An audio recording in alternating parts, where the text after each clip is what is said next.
Ladies and gentlemen, welcome to the finale video for Star Trek The Next Generation. I am your host, as always, the Lore Runner. Now, one of the first things I want to talk about here, for those of you who weren't there for it, or are watching this years from now, we had a big old vote. And I asked you guys to vote your top 5 most rewatched episodes. Rewatched, not rewatched. And your top 5 most skipped episodes.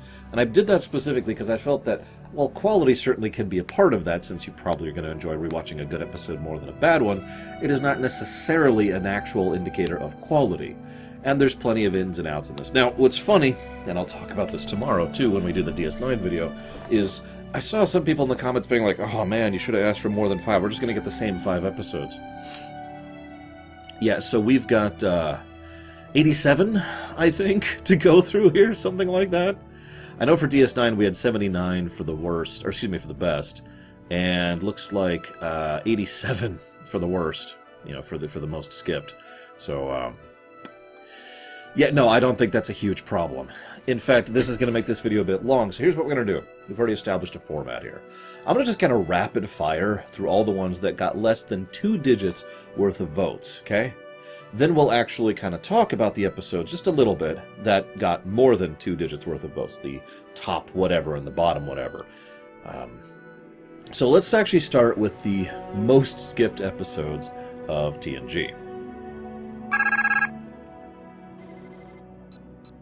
Coming in at number 87. No, all of these only got 1 vote. One person said that these are episodes they would absolutely skip. In no particular order, except it's totally by alphabetical order, because whatever.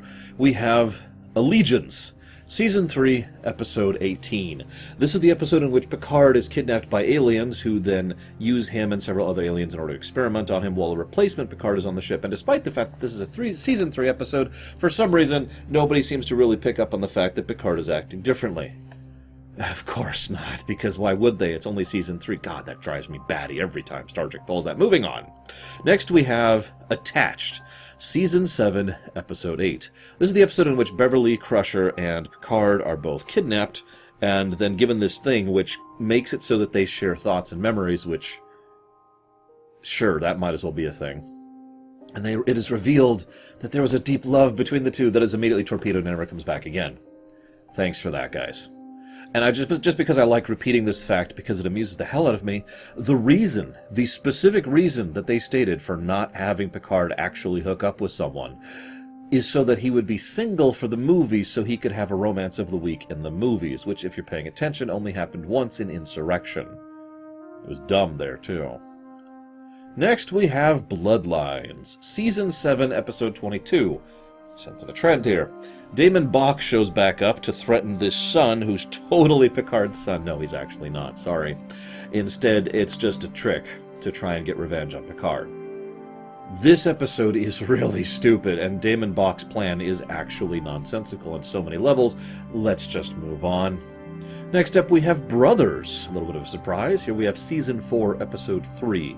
This is the episode in which Data goes to finally, and for the first time in this series, meet Dr. Noonien Soong, a.k.a. his creator, who is still alive and has been working on him and an emotion chip for him, which will come up in the future.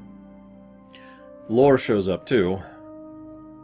Always weird to say that. There's 2 Lores I refer to as Lore Reloaded, who I call Lore, and then there's Lore, who I call Lore. And then there's me. You can call me Runner. Anyways, next up we have Data's Day, Season 4, Episode 11. This is a slice of life episode, which is all about Data, and, well, it's actually when Keiko is introduced, and she gets married to O'Brien, so that's awesome. And we have a couple of other tiny little tidbits, like the Vulcan ambassador, who's actually a Romulan, but really it's just a slice of life episode. Next up we have Disaster, Season 5, Episode 5. This is the one where the Enterprise runs into a disaster, and it kind of jumps back and forth between the different groups who are all dealing with their own little microcosms of the overall disaster. I actually really like this one, but I can see why people would skip it, especially since Troy is in charge for basically no good reason. This then leads to Ethics, Season 5, Episode 16. This is the episode where Worf gets paralyzed because he gets hit in the back, and there's this big ethical dilemma and whether we should do this treatment on him, and it kills him! Worf's dead, but it's okay, he has redundant systems we've never really talked about before. He's fine. What? Next up, we have Evolution. This one surprised me a bit, but in hindsight I can kind of see why. Evolution is Season 3, Episode 1, the official relaunch, or I suppose I should say the unofficial relaunch of TNG. This is the episode in which Wesley's nanites infect the ship, and they have... what's his frickin' name? The dude, Dr. Stubbs, Dr. Paul Stubbs, is back on the ship, and he's, hey, I've got to study this astral phenomenon thing. A lot of stuff was overhauled for Season 3, and this episode was kind of the showcasing of a lot of that. Next up, of course, we have Eye of the Beholder, Season 7, Episode 18. This is an episode in which Troy gets a psychic imprint of someone who was very guilty of committing murder, and it turns out that person who had just committed suicide because he felt very guilty about a psychic imprint he had about committing murder, and it's just dumb. Let's just move on. Next up we have Final Mission. Season 4, Episode 9, intended to be one of the last Wesley episodes. It ended up being the third to last, I want to say, where they go on a final mission, but they end up on a desert planet, and they have to get to the water, and apparently some really, really evil aliens have put this mega trap to ensure that no one can reach the water. Just because they're evil? I don't frickin' know. Moving on. Next we have First Contact, Season 4, Episode 15. I have no idea why this is on the skip list. I actually love this episode. This is among my favorite of TNG's things. It's a completely typical episode. It changes the perspective, and it shows more the aliens, and of course, it's a great insight into First Contact, as in the concept, not, the movie or anything like that. It's great stuff, but I guess some people still want to skip it. That's okay. No judgment, no judgment. Let's move on to Force of Nature. Season 7, Episode 9. This is the environmental episode where we have to add a warp limit barrier. We can only go above warp 5. Something that's so important, I think it lasts a grand total of 3 episodes. I forget the exact number. It's very small. I mentioned it during the ruminations. It was pathetic. Moving on. Next we have Gambit, Part 1 and 2. Now, I actually already mentioned this in the DS9 stuff, but the original intent was to do it on a per-episode basis. However, a huge number of you just said Gambit, as in both episodes, or Best of Both Worlds, both episodes, or, Descent, both episodes. So, for the sake of simplicity, I decided to squish them into one, just to make this nice and simple. Gambit, Part 1 and 2, Season 7, Episode 4 and 5. This is the attempt to Star Wars it up a little bit, which I actually do appreciate, and there's some good stuff here, but overall, this is ridiculous. There's this smuggler who's got a thing that allows him to destroy people, and they're working for a Vulcan, who's actually a Romulan, to find this... Or who's actually a Vulcan, excuse me. Who's trying to find this stupid weapon which allows them to destroy people with thoughts of violence, which is literally slower and worse in every way than just a phaser. And it's treated like it's the ultimate weapon. There's just all sorts of nonsense here. Moving on. Next up, we have Identity Crisis.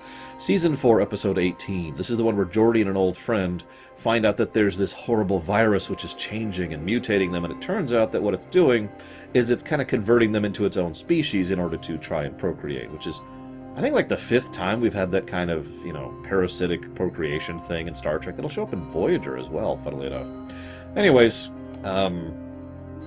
good episode. I love the holodeck sequence. It's always my favorite part about this episode. But again, these are the skips. So the skippability of this episode is... I have no idea. Why'd you want to skip this one? If you're the person who voted for this, and this is just kind of truth throughout, just feel free to jump into the comments and explain the whys. I'd love to read it, and I'm sure other people would like to hear about and debate it too.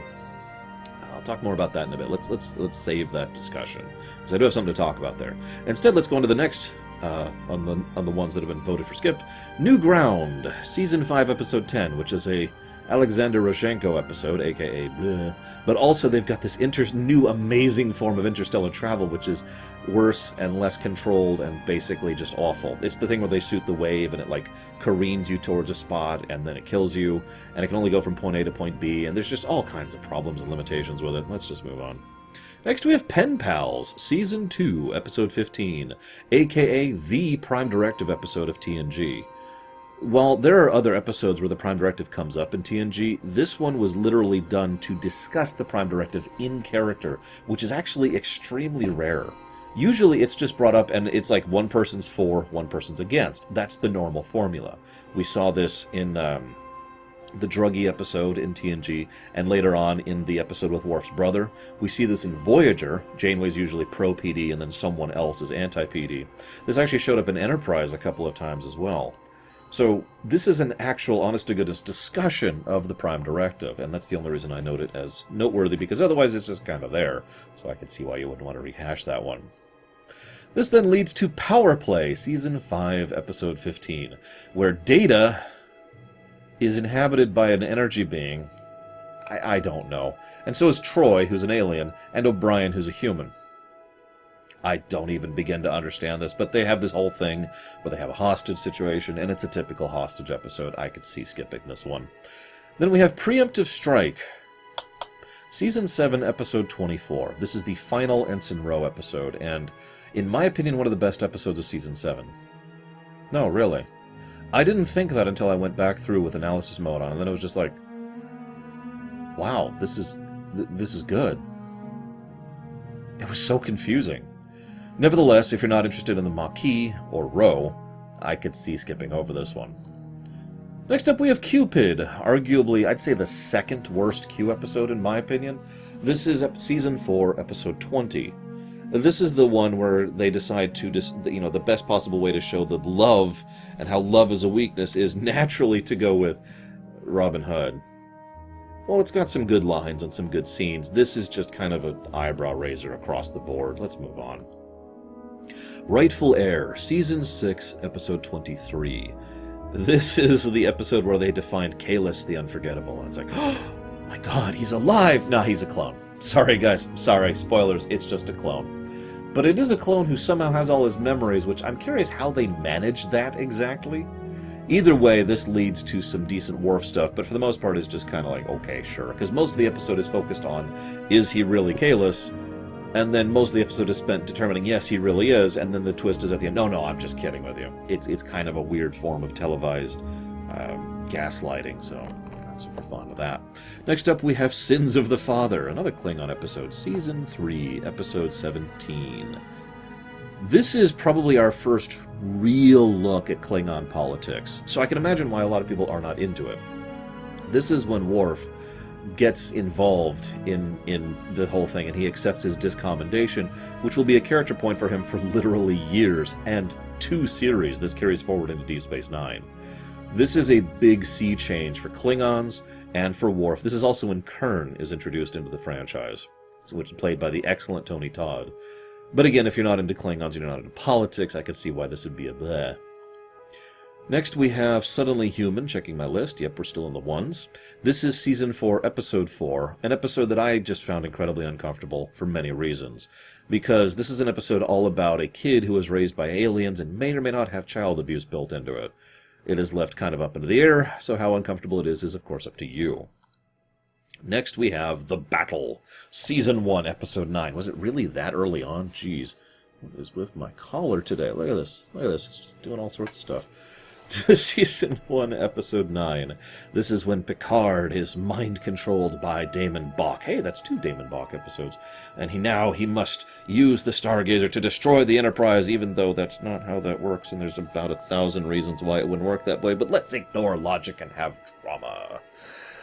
Next up, we have The Big Goodbye, a.k.a. the first real holodeck episode, Season 1, Episode 12. I could see why people wouldn't care for this one. I can. And there's some finagling about when this was produced versus when this actually went live, which kind of screws with it. But either way, the only really noteworthy thing about this episode is the fact that it is the first holodeck episode, and Gates McFadden looks absolutely gorgeous. Moving on. Next we have The Chase, which we just covered recently from my perspective. Season 6, Episode 20. This is the one we find out the founders, the preservers, whatever there actually are. We don't actually know. It's up in the air. Seeded all humanoid life in the galaxy. We finally have an explanation, which, I thought was kind of cool for a while, but honestly, I don't really think is necessary. And the episode itself is kind of just, but there's some good elements, and I love that coda. So I don't know. Next up, we have the Icarus Factor. Are we still in? Yep, we're in the T's. Season 2, Episode 14. Blah. Now, here's the thing. This is a good example, in my opinion, of one of those episodes that's half good and half bleh. My personal favorite example of that is actually The Swarm over on Voyager. The episode about Worf, which is like 13 minutes of the overall episode, less than a third of the runtime, is good. It's about him and about his character and about his connections to his new family, and I'm with it. And then the rest of it is all about Riker and his dad, which I am not with it. Let's just move on from this yawn fest up to The Last Outpost, Season 1, Episode 5. Fun fact, with the new system that wasn't established when I was analyzing these episodes, this would be a lamentation. I can't believe only one person voted for The Last Outpost to be skipped. I am legitimately astonished by that. Anyways, this is the episode where we introduce the Ferengi terribly, and they kind of do this. And really, do I need to add anything to that? I could talk about the Takan, I could talk about the bad effects, I could talk about the terrible props, I could talk about how Riker's awful, I could talk about how, for some reason, the Sun Tzu thing is brought in, even though there's no real purpose for it. I could bring up how pathetic Picard is, I could bring up the terrible use of the Ferengi, I could bring up the very terrible premise of the Ferengi. Screw this episode. Next up, we have Tin Man. No, not Skin of Evil. Season 3, Episode 20. This is the episode in which they find Tin Man, a organic ship which is very lonely because it doesn't have a crew and it's here to commit suicide. You'd think there'd be easier ways to commit suicide when you're a ship, right? Like pilot into a star? Anyways.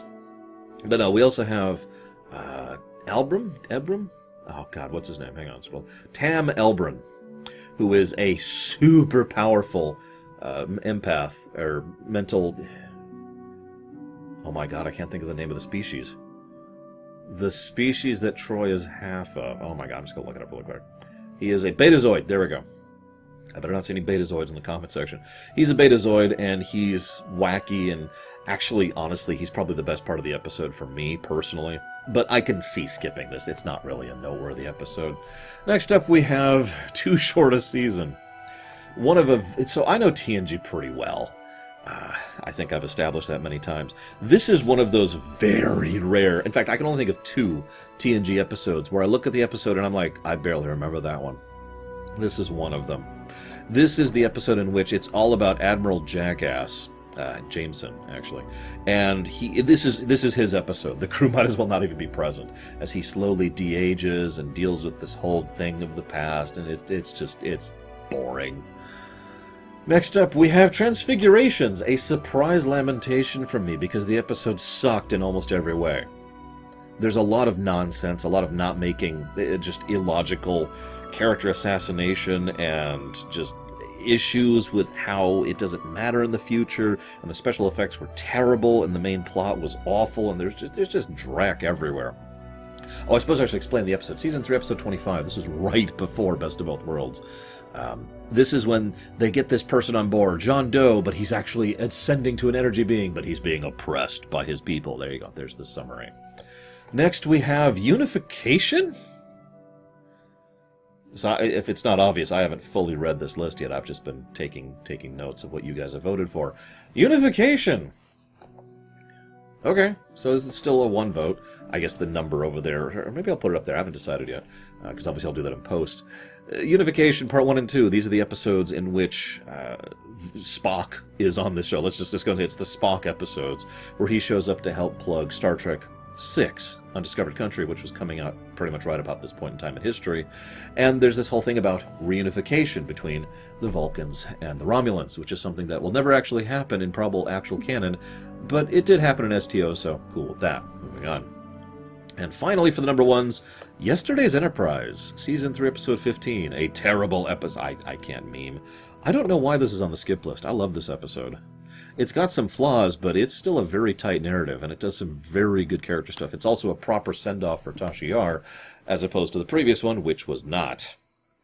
Now let's move on to the 2s. From now on, we have episodes that 2 people voted for these to be their most skipped episodes in TNG. First up, we've got Birthright, Part 1 and 2. Season 6, Episodes 16 and 17. These are the episodes in which the first one is about Data discovering that he now has a new subroutine to allow him to dream, and Worf discovers an old POW camp of Klingons run by the Romulans, and the Romulans and Klingons have coexisted and have a decent life, and Worf is just kind of an unpleasant person the whole time, and it's just kind of awkward and weird, and I'm with you. Let's skip this one. Next, we have Conspiracy. Now, this is an interesting one. Season 1, Episode 25. This is the episode in which it turns out there's these bluegills. They're never actually named, to my knowledge, in the series, but they're infesting people. It's actually part 2 of a story arc that was established earlier in Season 1. Weird usage of continuity there. And they have infiltrated Starfleet Command, and then the Enterprise crew finds out, and they kill the mother, which kills all the bluegills. But then there's that beep, beep at the end, which never comes up unless you play STO. Go play STO. I want to comment on this very briefly, because this is also on my skip list, even though it's actually kind of an interesting episode. It's got the continuity thing, and it's got, an interesting threat.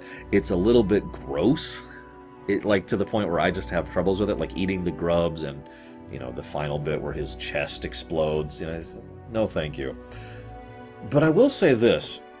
After going through with analysis mode and reading your comments, it's interesting how this explains so much of the stupidity of Starfleet and the Federation at this point in history. And if you pay attention to the next several seasons after this, because this is the end of Season 1, the Starfleet's attempt to kind of recover from this is kind of utterly unintentionally noticeable in the background as Starfleet kind of starts building itself up and becoming more competent throughout the seasons. It's just interesting to think about that, they were crippled by this invasion attempt. Anyways, I'm getting off topic. Moving on. Next up, we have Devil's Due, Season 4, Episode 13, where Ardra, or whatever her stupid name is, shows up, and she's the devil of this planet, not in general. It's okay, though. It's all trickery, even though that trickery itself is something that barely is explained. I will give this episode credit for actually intellectually and creatively using the various tech that they have at their disposal in Star Trek to good effect. So props on that front. Just notice I'm getting a lot of reflection in my glasses. Not a lot I can do about that, guys. I got a lot of things to look at while I'm doing this. Next up, we have Hero Worship, Season 5, Episode 11. There's a kid who is currently suffering from post-traumatic stress after having lost his parents and basically everyone he knows on a ship that was devastated. He then bonds with Data, and Data tries to guide the kid towards something, healthy and imaginative, and it turns out that the kid is critical in saving the ship at the end. Next up, we have Homeward, Season 7, Episode 13. The worst Prime Directive episode in TNG, in my opinion. This is the one where there's this planet of people who are, pre-warp, obviously, pre-industrial, actually. But here's the thing. They're all going to die. Now, we have this idea, which is actually later called the Sorvino Switch, in honor of this. And what we do is we beam them up to the holodeck, and we have this thing called a holodeck. We use the holodeck to slowly drift from one terrain type to the other, and then we beam them down to a new planet, and now they're saved. No tampering, obviously we are tampering because we're moving them from one planet to the next, but very little tampering, relatively speaking, and in so doing, we save their freaking lives. Instead, and that's what actually happens in the episode. Instead, though, rather than doing that initially, which might have actually made this work, everything is just kind of made up on the fly, which causes everything to go badly, because our initial plan was to show up and watch them all die. Let's all watch. Yep. Okay. That's the Prime Directive for you. Hate that episode. Next up, we have Interface, Season 7, Episode 3. A lot of Season 7 here. This is the episode in which Geordi uses his things to interface with a probe, and there's this whole thing. And it turns out his mother's there. Oh my god, but it's actually not his mother. It's an alien. Sorry. Next up, we have Lessons. This one doesn't surprise me. Season 6, Episode 19. Picard falls in love with a beautiful young woman who looks a whole lot like Gates McFadden.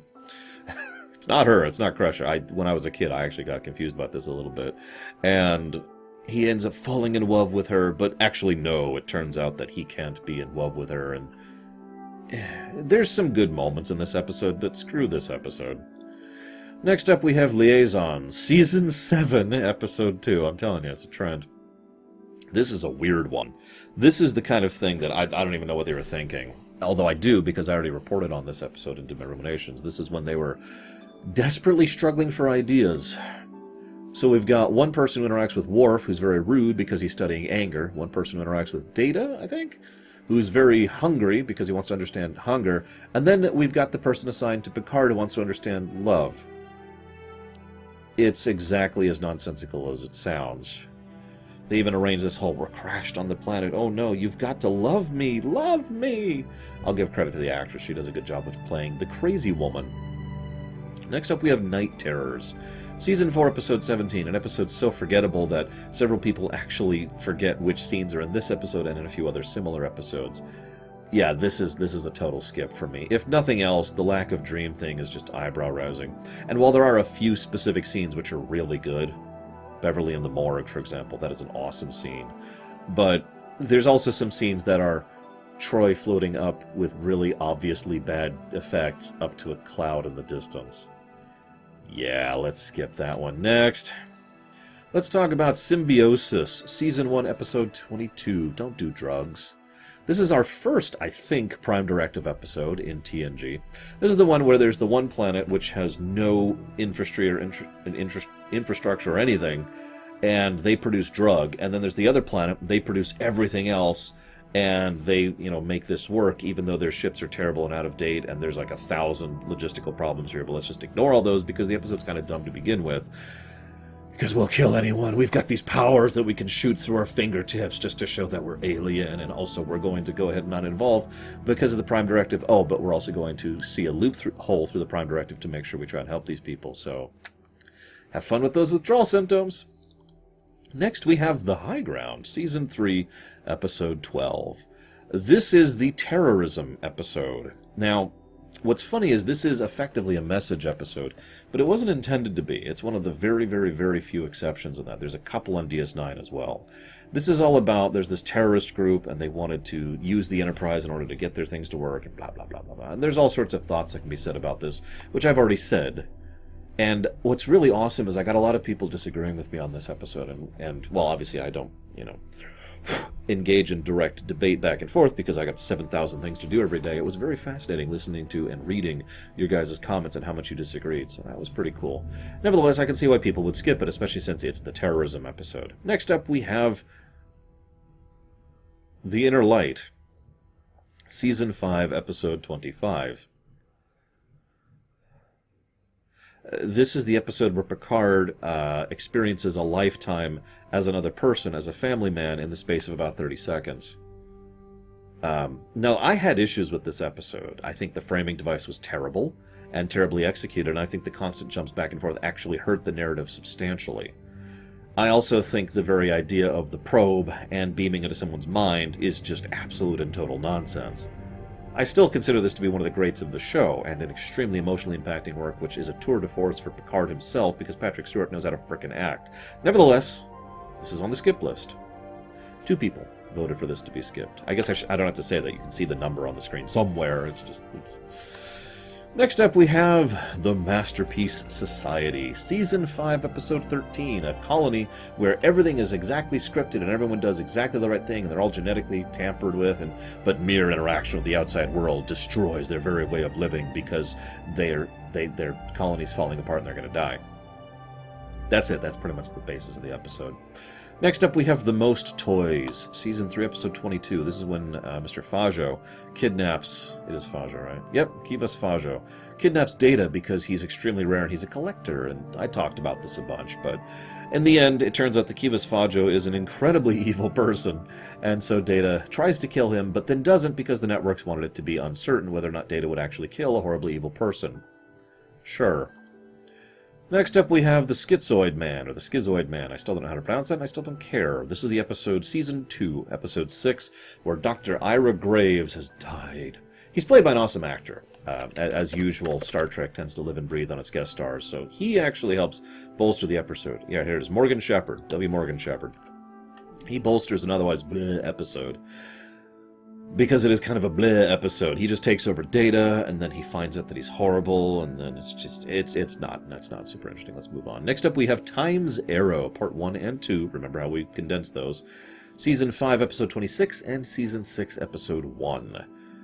Now, I'm of 2 minds on this one, because I thought the first part was great. Like, Part 1, excellent. Part 2, extremely boring and actively bad.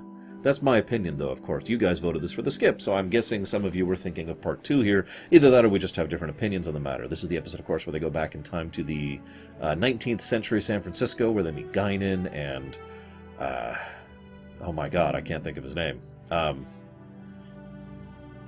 Samuel Clemens, there we go. Took me a second there. God, I swear I'm not tired, guys. And there's also the Davidians and the Ophidian, and there's the life vampire things. Space vampires, basically. Next up we have Where Silence Has Lease, Season 2, Episode 2, where Nagilum traps the Enterprise in a series of tests to test whether or not they exist or how they exist, and determines that they are evil and horrible and must be destroyed. And Picard manages to outwit them in order to escape, and they have one final conversation in the end. That's all the 2s. Let's move up to the 3s. First up, we have Dark Page. 3 of you voted to skip this one. Season 7, Episode 7. I'm guessing you just don't like Lwaxana? Which is valid, but as I think I pointed out during my ruminations, I only disliked Lwaxana in her first couple of episodes. When she started actually being a character, which coincidentally enough is around when Gene Roddenberry was no longer involved in things, I actually kind of started liking Lwaxana. This is actually among my favorite Lwaxana episodes of Star Trek. This is the episode where she's preoccupied because she has this horrible tragedy in her past, and it turns out that she actually, Deanna Troi, had a sister at one point in time who died tragically. And Lwaxana was devastated about this and was basically killing herself mentally because of the trauma she was going through over this. Next up we have Descent, Part 1 and 2. This is Season 6, Episode 26, and Season 7, Episode 1. Can I just say something? I remember liking these episodes. I don't know why. When I went back through the ruminations, these were on the hair's breadth of being lamentations. They were bad. Like, what? There's some good moments, and there's some good acting that helps buoy it, but this was just, huh? So I'm kind of with you on skipping this. I sincerely doubt I will ever watch Descent Part 1 or 2 ever again. Oh, I should explain the episodes because I'm summarizing them. This is the episodes where Lore returns, commanding Hugh, who is in charge of commanding a rogue sect of Borg, which are the ones who were freed by Hugh back in Iborg, and Data's emotion ship comes in. It's a lot of continuity, so you'd think I'd be totally down. It's just kind of bleh. Next up, we have Emergence. Season 7, Episode 23. I wanted to give this one Lamentation status. I'm pretty sure I didn't. I'm not actually sure while I'm sitting here, but I'm pretty sure I didn't. But this one was just... What? The Enterprise just suddenly decides to become sentient and sapient, and then tosses off a new life form into this star, and it's just... And there's a bunch of holodecks. They wanted a big holodeck episode is what it was. And they got it by coming up with the stupidest plot imaginable. I'm willing to give a little bit of leeway on Season 7 in general, because it was an horrifically stressful time, and everyone was being massively overworked to produce 4 separate things at the same time. Seriously, Generations was already being worked on. DS9 was being worked on, and in several cases they were sharing staff and sets. Then we had Voyager, which they were starting development of, and they also had to push out Season 7 of TNG. This is a nightmare. I cannot believe that Season 7 is as good as it is, given this. Moving on, we have... Okay, that amuses me. Encounter at Farpoint. No judgment. I don't care for it either. As I've said several times, the Q plot is the only thing that bolsters this episode for me at all. And the rest of it is just slow and drab and badly acted and just has no idea what it's doing. There's a lot of empty air and it's just kind of blah. You know this episode. I don't have to tell you, but it's the first episode. Season 1, Episode 1 and 2. Series premiere. There's Farpoint Station. It's actually an amoeba. I don't know what they were thinking long term with that. O and Q was introduced. Next we have Frame of Mind. Season 6, Episode 21. This is the episode where Riker is tortured by a mental health institution. He's not sure what's reality and what's not, but he meets the Borg Queen, so it's totally okay. And then he finally gets his way out because he's rehearsing a play, and there's just all this stuff at the end. Next up, we have Galaxy's Child. Ugh. Season 4, Episode 16. Yeah, so there's this alien thing which the Enterprise accidentally injures, so then they have to help it give birth. And also, this is when Leia Brahms actually comes on board the ship, the real one. And LaForge and her bounce off each other, and oh my god, there's awkward, and there's bad, and there's blah. Let's move on. After that, we have Lonely Among Us. Season 1, Episode 7. I actively dislike this episode. There's an alien presence on board the ship which takes over people one by one, and then bounces around people, and for some reason nobody actually notices anyone's acting out of character. And they also try to introduce an out-of-character person thing in Season 1, which Star Trek has a real... we'll be talking about this in the DS9 thing, too. It's a really weird habit. And of course, Picard ends up being beamed out into space, but somehow gets beamed back and he's totally fine? Sure. Whatever. Moving on. Next we have Samaritan Snare. This doesn't surprise me, truthfully stated, because I imagine a lot of people don't like this. This is Season 2, Episode 17. This is the Packlids. We look for things. Things that make us go. Now you're probably thinking, Lore, why don't you hate this episode? Wesley and Picard. This is a Drek episode whose B-plot, in my opinion, is legitimately awesome. There's really good character stuff for Picard, and we actually get some really good interactions between Picard and Wesley in the B-plot. It salvages what is otherwise a clear Lamentation category episode. Next up, we have the Dauphin. Dauphin? I can't pronounce French. This is Season 2, Episode 10, where Wesley... noticing some Wesley episodes here. Wesley falls in love with a princess of another world who's actually a shapeshifter and is being corrected by another person who's also a shapeshifter. And then they move on, and that's it. That's the episode. Let's also move on to The Host, Season 4, Episode 23, the episode that introduces the Trill to the franchise before Deep Space Nine came along and completely changed basically every single thing about them.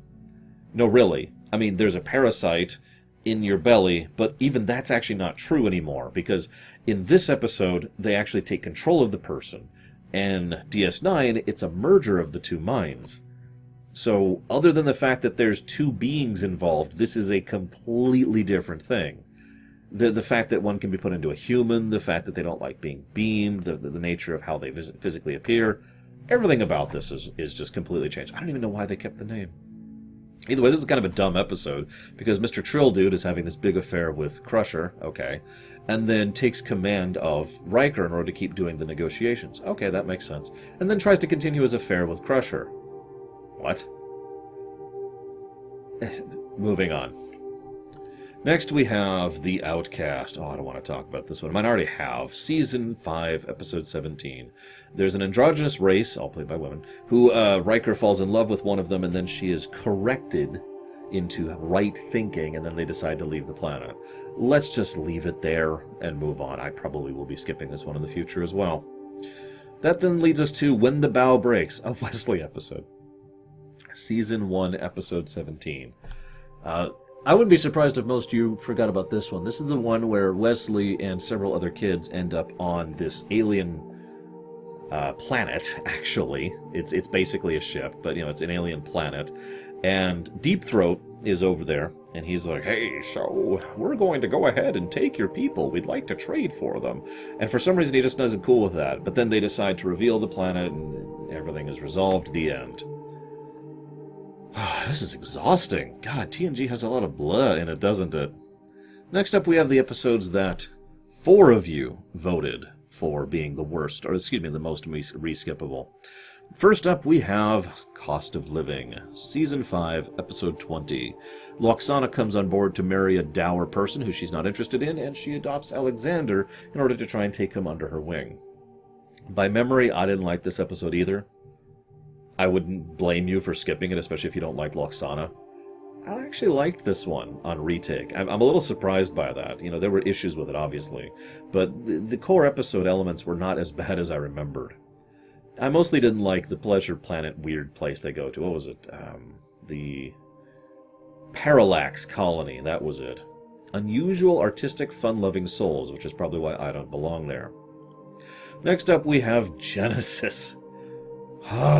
Season 7, Episode 19. Another Season 7 one. You know what's funny is there's two episodes people tend to think of when they think of Brannon Braga. Threshold and Genesis. It's actually funny because the man has written an inordinate amount of episodes, a lot of which are actually quite good, but no, of course, people are going to remember these two, right? This is the one where they have this disease which actually reverse engineers people so that they start de-evolving into animals. Yeah, let's move on. Next up we have Imaginary Friend, Season 5, Episode 22. There's this girl on the ship, and there's some problems because there's this imaginary person who's totally real and actually is. It's an alien, and they're here to damage and destroy us, but the aliens learn something about the nature of who and what we are thanks to, you know, children's perspective. I don't know. Moving on. And then we have Phantasms. Double-checking something in my notes. Yep. Phantasms, Season 7, Episode 6. This is the one where Data is dreaming, but in the process finds out there's this secret alien thing that is appearing on them and draining their cellular peptide. Most people probably remember this as the cellular peptide cake episode, which is kind of a real thing. You can look it up. It's mint frosting, of course. Next up, we have episodes that 5 of you voted to skip. First, we have Manhunt, an episode I always mistake with the other episode with a similar title. This is Season 2, Episode 19, and this is not dealing with Roga Danar and his attempt to escape from the engineered soldier society thing. No, this is actually a Lwaxana Troi episode where she's trying to find a husband. That is the overwhelming majority of the episode. It's exactly as bad as it sounds, and it's only made worse when at the end of the episode, oh, by the way, those are assassins. Just FYI. Thanks for that. This was before Lwaxana became an interesting character. Next up, we have The Perfect Mate. Don't blame me on this one. Season 5, Episode 21. This is when Professor Xavier ends up accidentally connecting with Jean Grey, and the two of them kind of go on this pseudo-romantic connection thing, but she decides to go ahead and marry because executive changes at the last minute insist that she has to do that rather than something that would actually make any freaking sense. Let's move on. 6 of you voted to skip The Loss, Season 4, Episode 10. This is the episode where Troi loses her powers. That's all you really need to know about it. I mean, there's the monofilament and all that, but that's the point. Now let me add something here, and I know I talked about this during the Ruminations, and I noticed several of you picked up on this in the comments as well in several future episodes. This would have been a perfect time to effect a major change to Troi as a character. She loses her powers, and they stay gone. An actual change in the status quo for her, which would have really helped many of the episodes she was involved in after this point, in my opinion. I wouldn't even have her ever get her powers back. It's not necessary for the character. Instead, she has to grow in order to accommodate losing a sense. Just my opinion. In the episode itself, it kind of sucks because it's not good. It's not good. Moving on. Next, we have a bundle of 7s. 7 of you guys voted to skip A Fistful of Datas, Season 6, Episode 8. This is the Western episode where Data ends up being every character. I point it out that way because that only happens in like the last 10 minutes of the episode. Most of the episode is just Worf and Alexander being in a Western with Troi. It's a shame because I get why you'd skip this one because of those last 13 minutes or whatever. I actually rather liked the episode up to that point, though. There was good stuff. Anyways. Man of the People. Season 6, Episode 3. This is the episode where there's this guy who can form psychic links with women in order to dump all of his negative feelings into them so he could serve as an ambassador. He does this to Troi, using her as his psychic waste receptacle, until suddenly it reverses and she comes back to youth and he suddenly ages, even though none of this makes any sense whatsoever. Screw that episode. Next up, we have Season 3, Episode 24, Menage a Troi. Probably pronouncing wrong, because I can't do French. This is a Lwaxana episode. Not as bad as several of the previous ones, but this has the double duty of being a Lwaxana episode and a Ferengi episode, and it suffers for the inclusion of both. This is the one where they're all, Riker, Deanna, and Troi, that is to say Lwaxana Troi, are all kidnapped, and there's this big thing, and Picard gives the big speech, I must have her back, and, you know, there are some good elements here. I like what Riker does with the Ferengi, I like Picard's speech, I like how they maneuver around the situation, but I could see skipping this one. Season 1, Episode 23, Skin of Evil. This is the episode where Tasha Yar dies. Let's just say that as bluntly as we can. Denise Crosby wanted out. I don't blame her. This is actually a pretty common problem in Star Trek. Garrett Wang, Nichelle Nichols, as I've discovered. This is not exactly uncommon.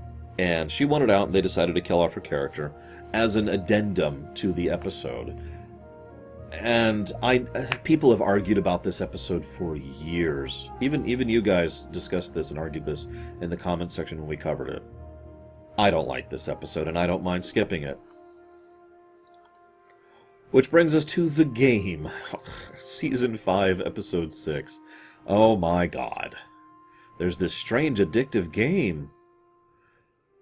One person in the comments mentioned that this is very, very similar to a lot of how current mobile games work.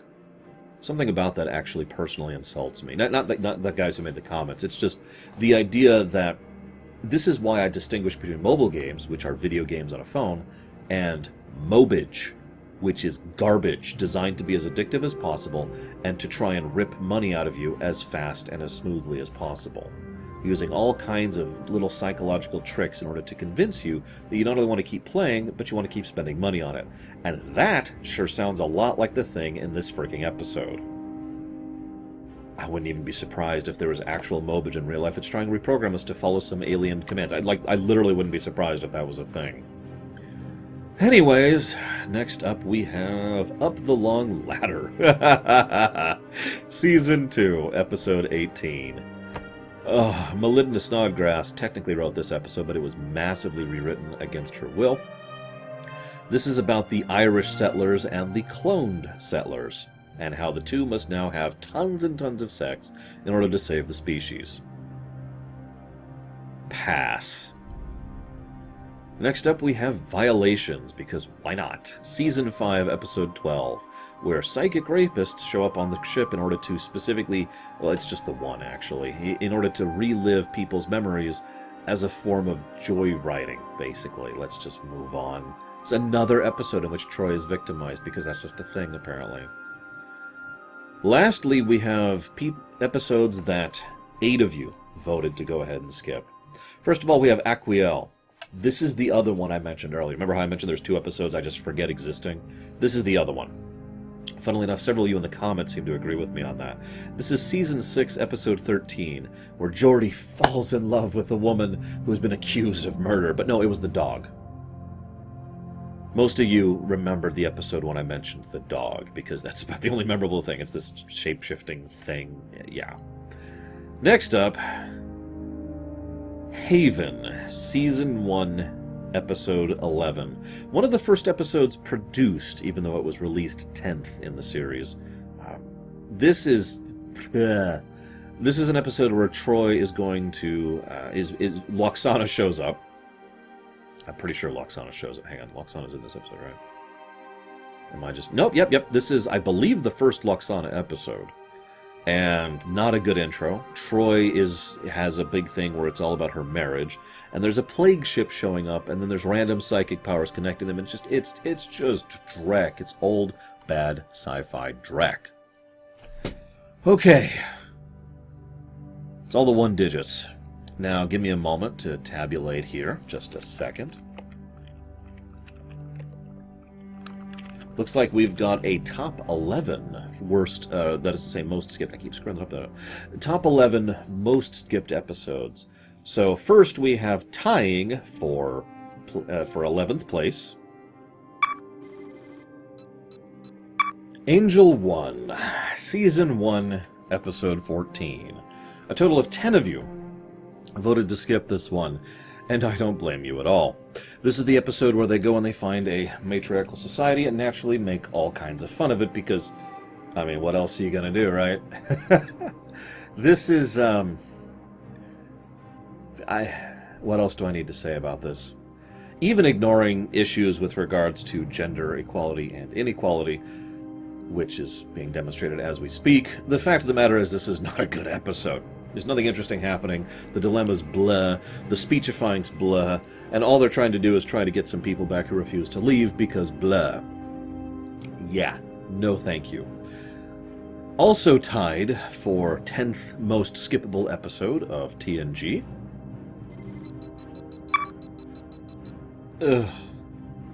Rascals, Season 6, Episode 7. With 10 of you voting to skip this episode, and I do not blame you. This is... You know which episode this one is. It's the kids episode. It's where several of the main staff are shrunk down into kids, and... what else do I even have to add to that? Oh, wait! It gets worse than that, because then they're taken over by Ferengi, who themselves are running old Bird of Preys, Klingon Bird of Preys. And the reason they're having Bird of Preys is because they were recycling footage.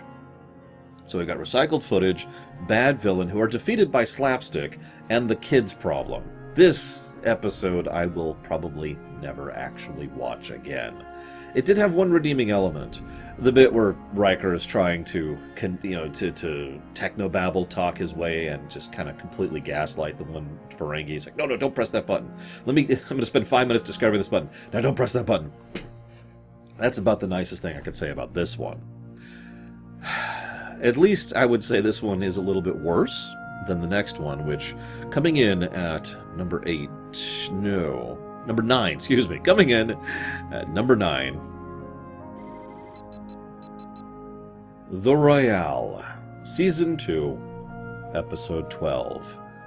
This is, in my opinion, mostly a harmless episode, but I would call this still a bad episode, especially given the sheer amount of nonsense that goes into it.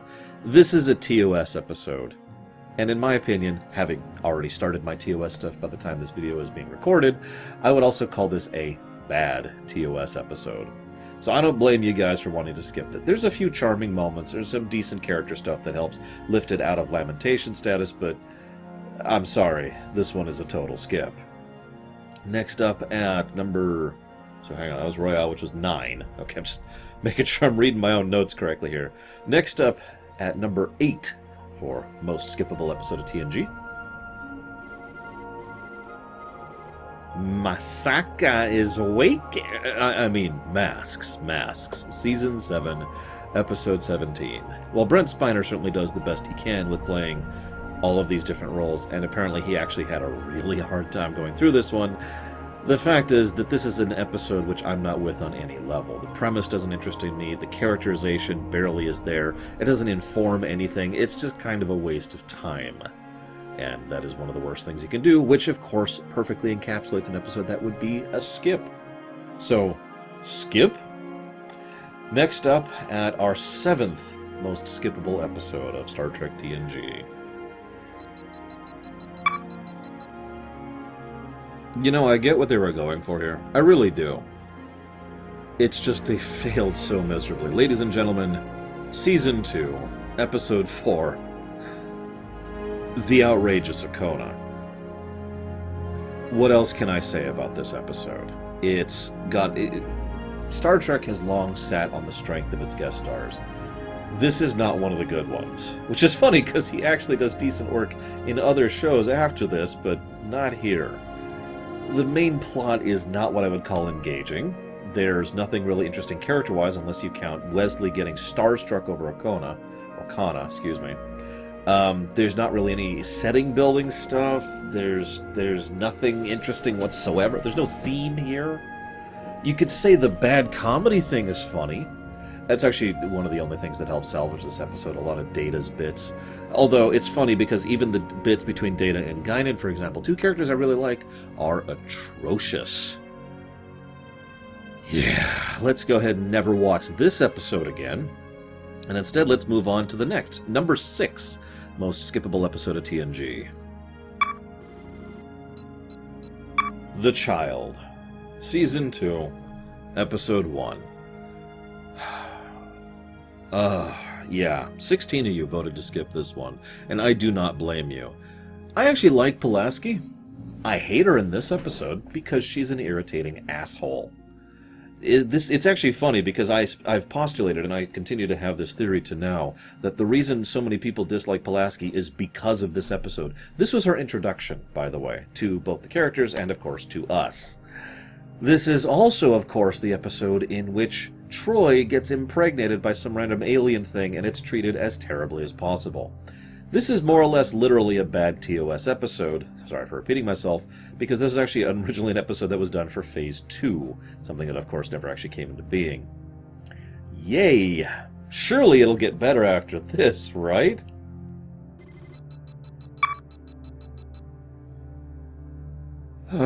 Coming in at number 5, most skippable episode of TNG, is effectively the second episode of TNG.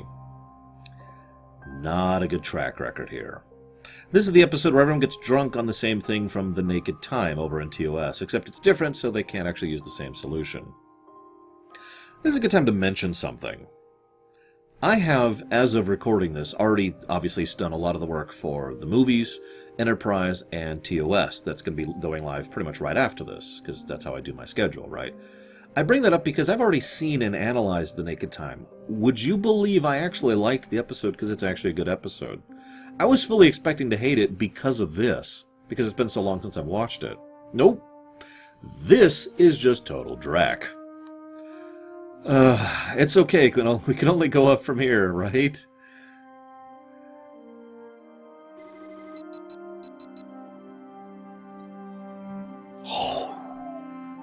This would actually deserve Lamentation status under the current rules of Lamentation. Season 1, Episode 8. Season 1, Episode 8. Justice, aka Hitler's Sex Planet. What do I even have to say about this episode? The terrible outfits, the awful plot, the disinteresting moralizing, the nonsensical character building, the fact that the power just blipped on me. That's how bad this episode is. It is so horrible that even the electricity cannot stand this episode. I mentioned that there was one thing that salvaged this back in the day. That's why I mentioned that the Lamentation rules have changed, because they have. They have changed over the course of this show. Nowadays, this would totally be a Lamentation. I am never watching this episode again. This is a huge skip for me. Oh my god, I do not know what they were thinking. Except I totally do, because I've been researching TOS and a lot of the makings of. Yeah, I'm with you on this one, Troy. Let's get out of here. So I want to point something out real quick. 21 of you voted to skip this one. 21, okay? Now that's important because it's been a gradual shift up. We had 10, 11, 12, 14, 16, 19, and 21, right? Coming in at number 3...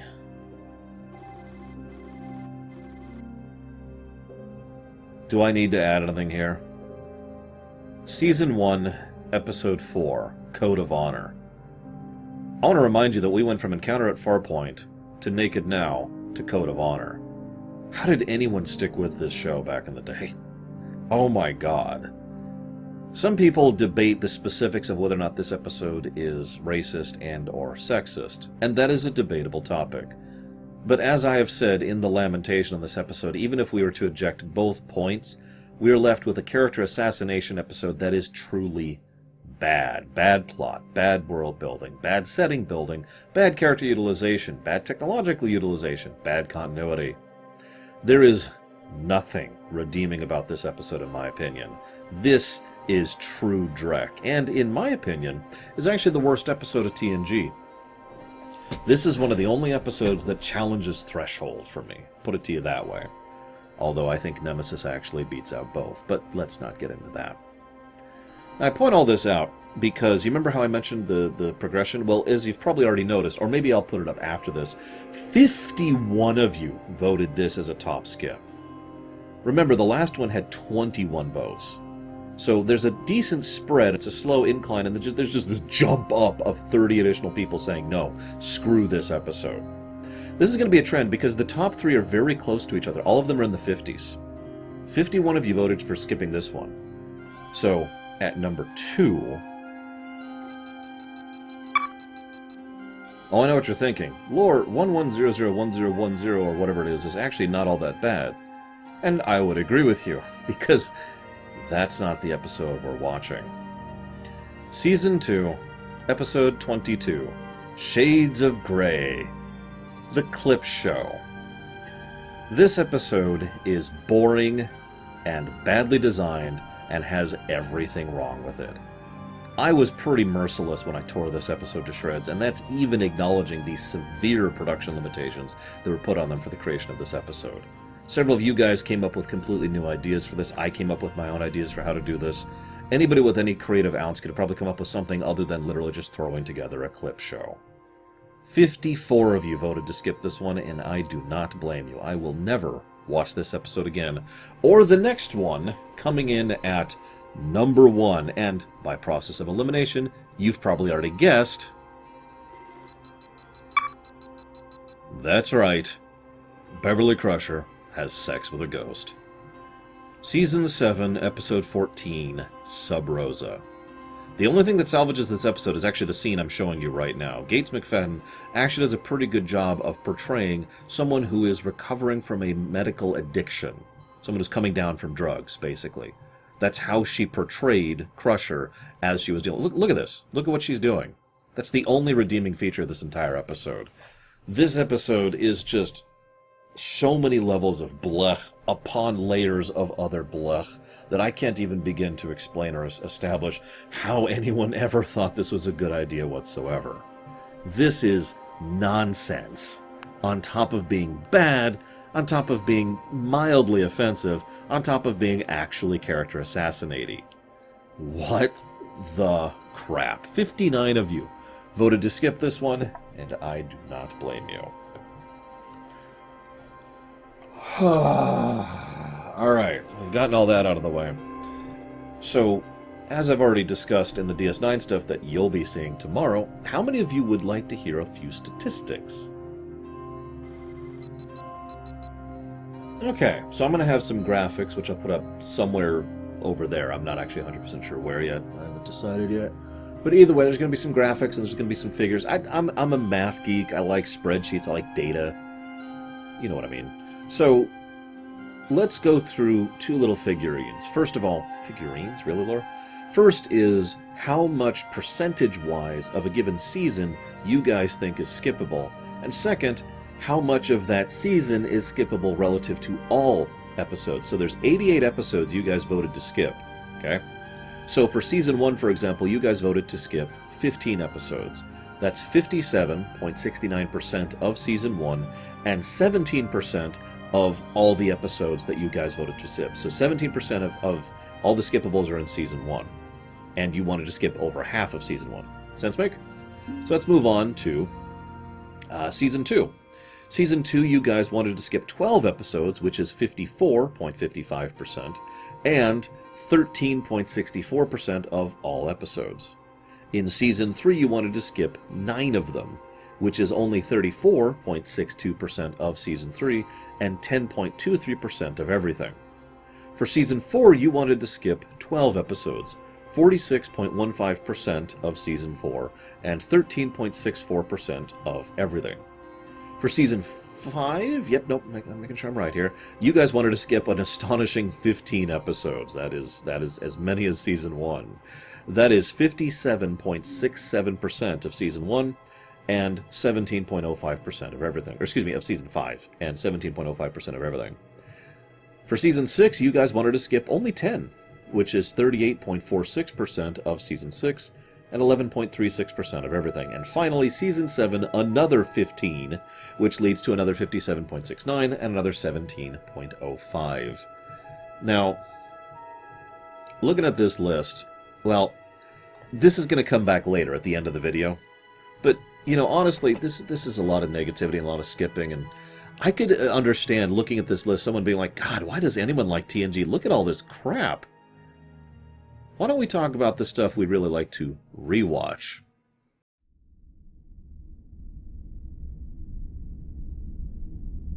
Same general format. We're going to rush through all the episodes that you guys have put at least one digit of nomination or voting for, these being some of your most enjoyable rewatched episodes of TNG. So let's start with all the votes, or all the episodes that have one vote, starting off with 11001001, Season 1, Episode 15. This is the episode about the Binars and how they will destroy... actually, this is the episode where they upgrade the holodeck, which was implied to be why the holodeck could be more advanced later, although that never really came up again, but it was still the implication and tension at the time. This is the episode where we introduce Minuet and Riker and the Binars. They have to save them, and then they die. Oh, no, it's okay. We saved them. Coming in next, we have A Fistful of Datas, Season 6, Episode 8. Okay, hold up. This is a good time to bring this up. As I'll bring up tomorrow as well, this is Star Trek, right? And one of the things that I love most about Star Trek is how many of us disagree on absolutely everything when it comes to this show. This franchise, I should say. There's going to be a lot of bleed over. There's going to be a lot of episodes that are on both the most skipped and the most rewatched lists. Because that's how we are as Star Trek fans. I'm saying this without hyperbole. It's one of the things I love most about being a Star Trek fan and overall being interested in this entire process and this concept and blah, blah, blah. I'm with it. I'm down. Really. Unironically. So it's just fascinating because you're gonna see a couple of repeats. And I'm not going to go over a full synopsis of repeats. So, Season 6, Episode 8, A Fistful of Datas. This is the Western episode where a lot of datas show up towards the end. Next up we have A Matter of Honor, Season 2, Episode 8. This is when Riker is an exchange first officer over on board a Klingon ship. And we also get a Mendon, who is a Benzite, over on the Enterprise. And they think that they've betrayed us, but they actually haven't. It's okay. We're cool. Next up we have A Matter of Time, Season 5, Episode 9. I'm a little sad only one person actually voted for this one. This is the episode in which we have a time traveler from the future who's come to observe... just kidding. He's actually from the past. Rasmussen is his name. And as with many other episodes on this rewatch list, this is one of those episodes that's very much highlighted by the excellence of the guest star, Matt Fuhrer, who does an excellent job with Rasmussen and manages to somehow make him not irritating, which is pretty impressive considering the character. Next up we have Birthright, Part 1 and 2. Part 1's about Data and finding out he can dream. Part 2 is about Worf and the camp with the Klingons being captive by the Romulans. Moving on. Next up we have Conspiracy, Season 1, Episode 25. The episode about the Bluegills that infiltrate the Federation and do all sorts of other neat and fun stuff. Next up we have Devil's Due, Season 4, Episode 13. This is the episode in which we have Ardra, who claims to be the devil, but actually she's just using tech in a fancy way. Next up we have Encounter at Farpoint. You know Encounter at Farpoint. It's the first episode. It's Q. It's the introduction of Q and John Delancey. Season 1, Episode 1. Next up we have Ensign Rowe. I don't think this was on... Was this on the skip list? I don't actually remember. Hang on. Where is Ensign Rowe down here? Whatever, we'll pretend it wasn't on the skip list. Season 5, Episode 3. This is the first episode that introduces Rolaren from the title into the show. She ends up being pretty close to Guinan.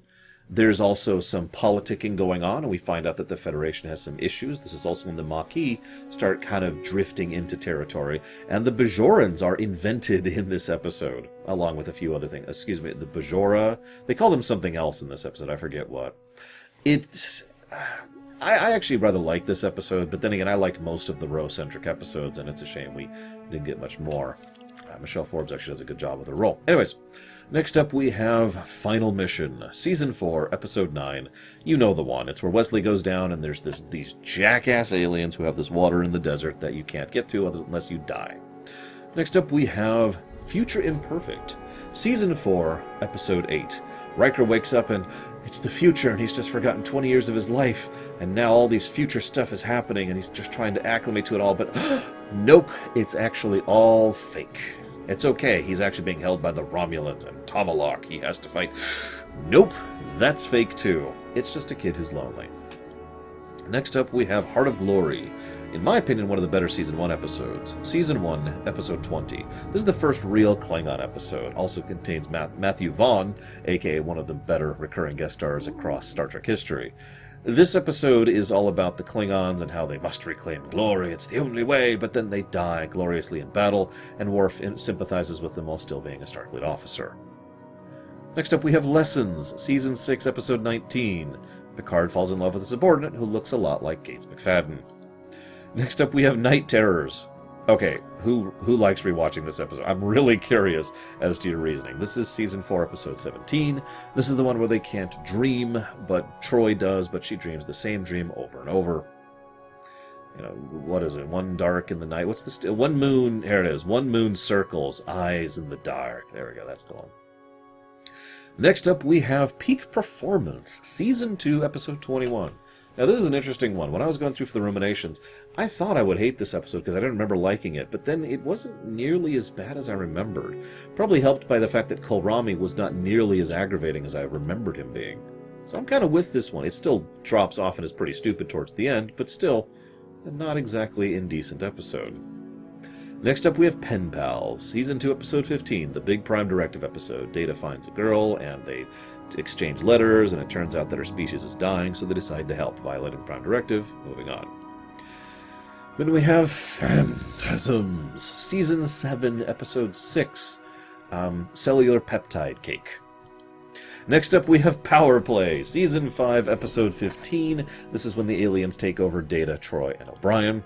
Then we have Preemptive Strike, Season 7, Episode 24, the last Royale episode, and a big Maquis episode where she finally decides to turn face, join the Maquis, and eventually dies when the Dominion wipes them all out. At least I hope not, but, whatever. Next up we have Rightful Heir, Season 6, Episode 23, the fake Kalis clone. Then we have Silicon Avatar. Ooh, that's a good one. Season 5, Episode 4. This is the second Crystalline Entity episode. But more importantly, it's the one where they try to communicate with the thing and then kill it. Because of the one woman who figures out, had people who died on it and blames Data for it, but it was actually Lore, and there's this whole thing between her and Data. And she's clearly kind of emotionally deranged because of what she's been through. Good stuff. Next up we have Sub Rosa? Season 7, Episode 14. Crusher has sex with a ghost. Why? I would love to know why you like to rewatch this episode. Like I said, we're Star Trek fans. We could disagree on everything. So, if you feel like, if whoever voted for that, the one person who did, who likes to rewatch this episode, wants to put in the comments, I would love to hear your thoughts. Next up, we have Suddenly Human, Season 4, Episode 4. They discover a young boy who's actually a human, but he's been raised by aliens, and the end. Next up we have Symbiosis, Season 1, Episode 22. This is the drug episode, back when, Prime Directive was first brought up. Then we have The Big Goodbye, Season 1, Episode 12, the first holodeck episode. Then we have The Emissary. No, not that one. Season 2, Episode 20. This is the episode in which Worf and Keeler kind of interact with each other, and they have to deal with this Klingon sleeper ship, and it's a really good Worf episode. In fact, it contains one of my favorite TNG quotes of all time, which is from Worf. It's good stuff. We have a good guest star.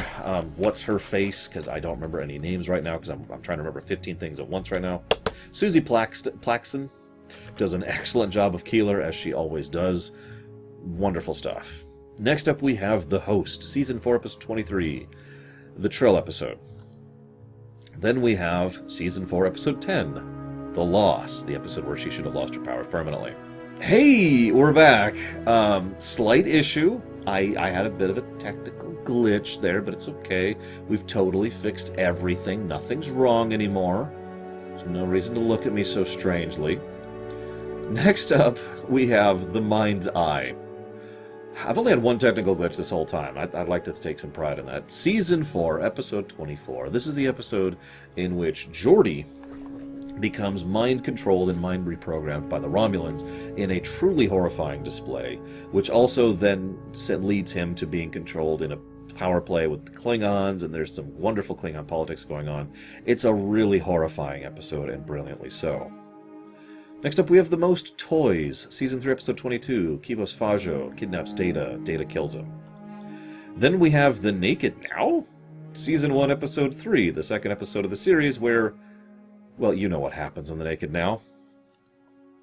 Next up, we have The Neutral Zone, Season 1, Episode 26, where Mark Alemo decides to play a Romulan instead of a Cardassian, and also we get our first hints of the Borg. Oh, by the way, there's also some people from the 22nd century who were brought into the future, and they're having trouble adapting.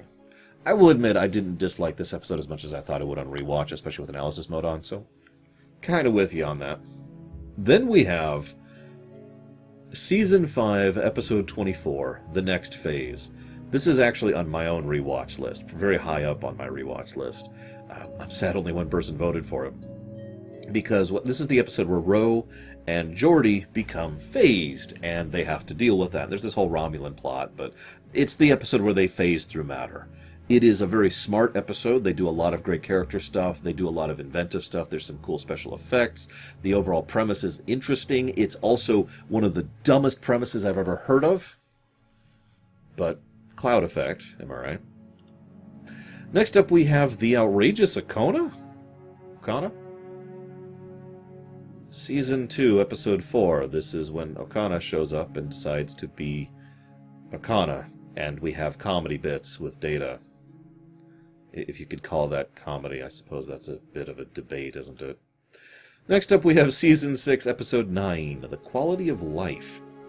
This is the episode with the exocomps, which Data believes are living creatures, although I don't buy it for a millisecond. But, you know, whatever. Data gets a little bit restrictive about this, and things just kind of get weird, and then they decide to help us. The end. Then we have The Royale, Season 2, Episode 12. Truth be told, it doesn't surprise me seeing this one on the rewatch list. Even though it's a dumb, bad TOS episode, there's enough fun involved that I can actually completely excuse it. The actors are clearly having an enjoyable time playing around with the setting, and there's some neat stuff they do with that, especially when Riker finally decides to start making tons of money with Data, so totally understand that. Now we have to cover the episodes that have 2 people voting for them. Starting off with Allegiance, Season 3, Episode 18, the episode in which Picard is replaced by a duplicate. Nobody can tell it's him for some reason. Next up we have Booby Trap, Season 3, Episode 6. This is the episode where they discover this 1,000-year-old alien derelict, which also is a energy-draining thing, and it uses the energy it drains to create radiation in order to trap people there. It's actually another one for my own personal rewatch list, and I know that sounds like a weird one to single out. Of all of the amazing episodes out there, why would I go for Booby Trap? Tension, atmosphere, the threat, the gravitas of it, the dilemma that they face, the way that they decide to actually solve it. The only thing I don't like about this episode is the subplot with Geordi falling in love with a hologram. If we just eject that, this would be top tier in my opinion. Also, this is, in my opinion, I'd say probably the second best music we see in TNG, only surpassed by Best of Both Worlds. Next up, we have Elementary, My Dear Data, Season 2, Episode 3, the first of 2, actually it's like 5, but whatever, the first of the Holmes stories, because there were legal issues, as there often are, but we do get to introduce to Mr. Moriarty, who is awesome, and it's actually a pretty interesting and inventive episode, since the whole point is that it's all about a holodeck character being aware of things they shouldn't. Good stuff. Next up we have Face of the Enemy, Season 6, Episode 14. This is actually my favorite Troy episode. I know that's not saying much because there's just not that many Troy episodes to pull from, but whatever. The fact is, this is awesome. She is dolled up as, that's the wrong word, maked up? They do surgery on her to make her look like a Romulan, and she is now infiltrating a Romulan ship, posing as a Tal Shiar officer in order to rescue people who are supporting the unification efforts from back in Unification. Really good stuff here, and really good character moments for her. Next up, we have Firstborn, Season 7, Episode 21. Now, I didn't like this episode, but that was almost entirely because of the fact that it just kind of stops at a certain point, rather than actually having any consequences or continuation. Other than that, however, I'm totally with you on this one. First of all, we get Quark on the episode, which is good in its own right. It's a big Worf-centric episode, but it's also about Worf accepting Alexander and who he is. And, of course, we have Alexander, played by James Sloyan, and James Sloyan is among my favorite guest stars, so totally with that. Really? So, where are we at? We're at the 2s, right? Yep, 2 people voted for Genesis, Season 7, Episode 19. It's the one where they all de-evolve into animals. Again, if you'd love to share, I would love for you to share, if you'd like to, why this is on your rewatch list. Very, very curious. Next up, we have Iborg. There's no comma in there, by the way. Iborg, Season 5, Episode 23. The episode that introduced Hugh and followed through on the nature of the Borg and how they function after Best of Both Worlds. This is actually only the 3rd Borg episode in 5 seasons, just to get across how impacting this is. And they did a lot of great stuff. In fact, the only thing that irritated me was the stupidity of the virus they come up with, and the fact that this leads directly into dissent. Next up, we have Rascals. Rascals? That doesn't sound right. Hang on. No, that is accurate. Okay. Season 6, Episode 7. Rascals. You know the episode. It's the kid one. We actually showed it up there because it was voted as a super skip one. Then again, in the comments section when this episode's rumination went live, actually I think it was a lamentation, quite a few of you actually mentioned that you enjoyed it for being what it is. So, okay, I'm totally with that. Next up, we have Season 4, Episode 26, Redemption, Part 1 and 2. This is also Season 5, Episode 1. This is when the Klingon Civil War, which is prompted by Romulan politicking, happens, and Garon has to maintain power in face of the Duras sisters who are trying to claim it from him. There's a massive military internecine struggle. Worf has some great stuff. Kern has some great stuff. Garon gets some great stuff. There's excellent insight into Klingon politics. There's an incredibly stupid border patrol thing that the Federation does, but Picard nevertheless does do everything he can in order to try and intervene in the affairs of a foreign power, as he should. There's a lot to like in this episode. Honestly, the Tachyon thing and Sela are the only things I don't like about this, and I think I've explained why I don't like Sela's introduction here. Go watch the rumination if you want to know why. Either way, next up we have the Oh my god, there's a thing here. The First Duty. First Duty, Season 5, Episode 19. This is, I think, the second to last Wesley episode. Holy crap. This also is the episode that introduces Locarno into the series. Wesley's on the Academy, and they decide to do this big flashy thing to get noticed, and someone dies in the middle of it. And now they have to deal with that. A fairly decent character examination, which actually does some good stuff with Wesley for once, and actually establishes Locarno as a pretty cool character. It's no wonder Tom Paris would be one of my favorite characters over on Voyager. Next up, we have The Offspring, Season 3, Episode 16. Data tries to make a new android, and it comes out in the form of Lal. This is a hallmark episode for two strange reasons. Number one, this episode is our first and arguably, I think, only showcasing of Andorians in the entirety of TNG, something I bring up in Enterprise episodes coming up in the future.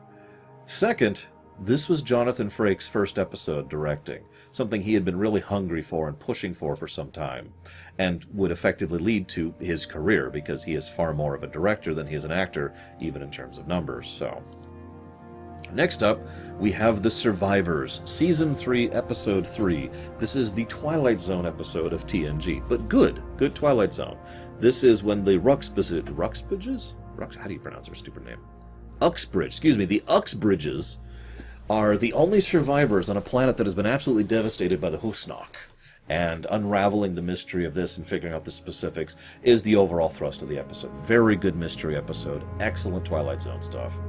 Next up, we have Time Squared, Season 2, Episode 13. This is the episode in which Picard discovers a duplicate from the future that's himself, but wants to do this thing, but then gets destroyed, and then they go through the end. Originally supposed to be a Q episode. That was nixed. Next up, we have Time Zero, Season 5, Episode 26, and Season 6, Episode 1. As I actually mentioned last time, I feel the first episode is definitely a rewatch, whereas the second episode is a definite skip, so I kind of understand this one being spread out across both of these. This is the Guinan one, where they go into the past, and there's the Federation, the San Francisco, and Mark Clemens is there, and blah, blah, blah. Next up, we have Thine Own Self, Season 7, Episode 16, an episode I constantly mix up in my memory for happening way earlier than it does. This is one of the last episodes of the entire series, and I always think of this as being like a Season 4 vehicle. This is when Troy undergoes the command thing in order to get promoted to commander, which is an interesting and very well done character examination, and is something I've referenced many times when discussing Star Trek. Oh, also there's this thing about Data losing his memories except the ones that matter, or the ones that don't, and he ends up poisoning everyone accidentally with radiation, blah blah blah, moving on. Next we have We'll Always Have Paris, Season 1, Episode 24. Time is shattering in some kind of weird way thanks to this experiment, and they have to fix it. Meanwhile, Picard is interacting with one of his old flames from back in the day. Now, we're going to go ahead and cover the episodes that 3 of you voted to be on your rewatch list. Coming in first, Season 7, Episode 17, Masks. Yep, no, that's right. I'm reading that right. Apparently, several of you really did think that Masaka was waking. This is good to know. I would, again, love to know what you find interesting about this episode. Unfortunately, that rumination has not gone live as of me saying this, so I can't comment on the comments yet. Next up, we have Reunion, Season 4, Episode 7. Ambassador Keeler shows up again, and hey, she was pregnant and she had a boy, so Worf and her now have a son, Alexander Rozhenko. This is also when we figure out who should replace the Chancellor, and this is when Galron ends up becoming Chancellor of the Klingon Empire. While not that great of an episode in its own right, there's a lot of good character stuff, and this is a sea change for the setting as a whole. This is a huge episode with regards to the setting and the politics, so I could see this one being a rewatch. Next up we have Skin of Evil, the episode where Tasha Yar dies, Season 1, Episode 23. Next up we have The High Ground, Season 3, Episode 12, the Terrorist episode, the Unintentional Message episode, which I can also see why people would like this one. After this, we have Where No One Has Gone Before. I think this is the first time we brought this one up. Season 1, Episode 6. The Enterprise goes way too fast and ends up outside the boundaries of reality, and it turns out in the ends of reality, thought makes reality. I'm not sure why distance has anything to do with that. There's a lot of nonsense in this episode, but it's actually fairly well presented nonsense, and the overall message and core are decent. This also introduces the Traveler to the show, and some of my favorite technobabble ever, although, as many people have pointed out, my own nitpicks on the technobabble were not entirely accurate. It was just a mistake on the actor's or the writer's part. Still nonsense. Next up, we have Where Silence Has Leased. This is the Nagilum episode, where he is, in Season 2, Episode 2, taking the Enterprise in and is experimenting on them like they are rats. Okay, so now we're up to the episodes where 4 of you decided to vote for this for your most rewatch. So of these ones, we have First Contact, Season 4, Episode 15, an excellent episode about the very concept of First Contact, why it's so important, how it can go wrong without going completely wrong, and not really moralizing in any given perspective, just showing all the different viewpoints that could exist here. It's rare to see an episode like this where there's actually no bad guy, and I know what you think, well, what about that one dude? He's not actually a bad guy, he's just scared and patriotic. Bad combination. This then leads to Season 3, Episode 21, Hollow Pursuits, the episode where Reginald Barclay is introduced to the show. Probably my favorite character in all of Star Trek. At the very least, he's up there in the running along with O'Brien and a couple other characters I could mention, played by the amazing Dwight Schultz, who is a fantastic actor. This episode is phenomenal and amazing and awesome in showcasing what it's like when you have a non-superhero being on the ship. The only downsides here is the upper click thing they've got going on with the bridge staff, which really runs into this, and Riker comes across as frankly bullying of poor Barclay. This is nevertheless an excellent episode, in my opinion.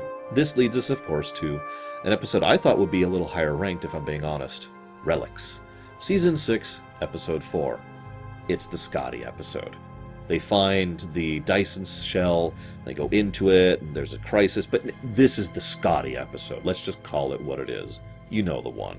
There's actually a lot of logical flaws, and the script suffers substantially, but it is worth noting there's a lot good in this episode, and a lot of it centers around Doohan himself and his portrayal.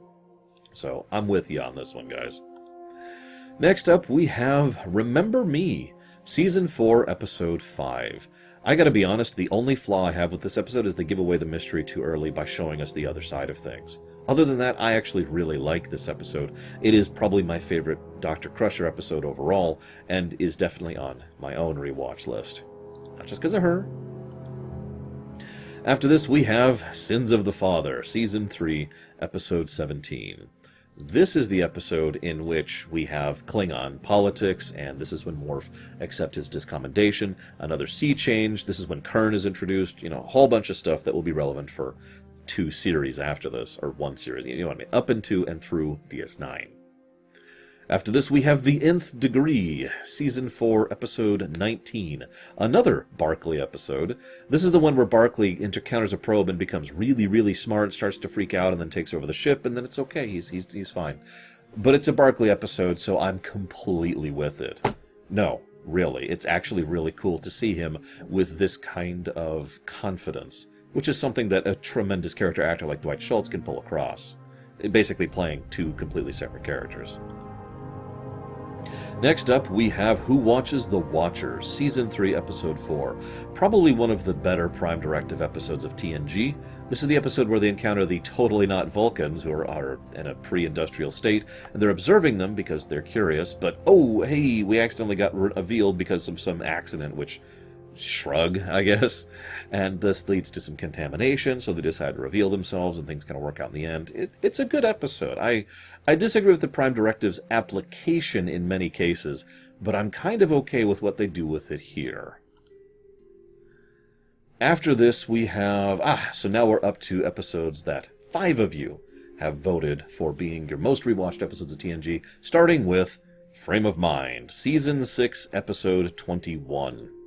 This is the episode where Riker is stuck in the mental asylum and is constantly breaking out of his own dreams and trying to figure out what's real and what isn't, and a rather excellently performed mystery thriller episode, and probably one of Braga's better episodes in my opinion.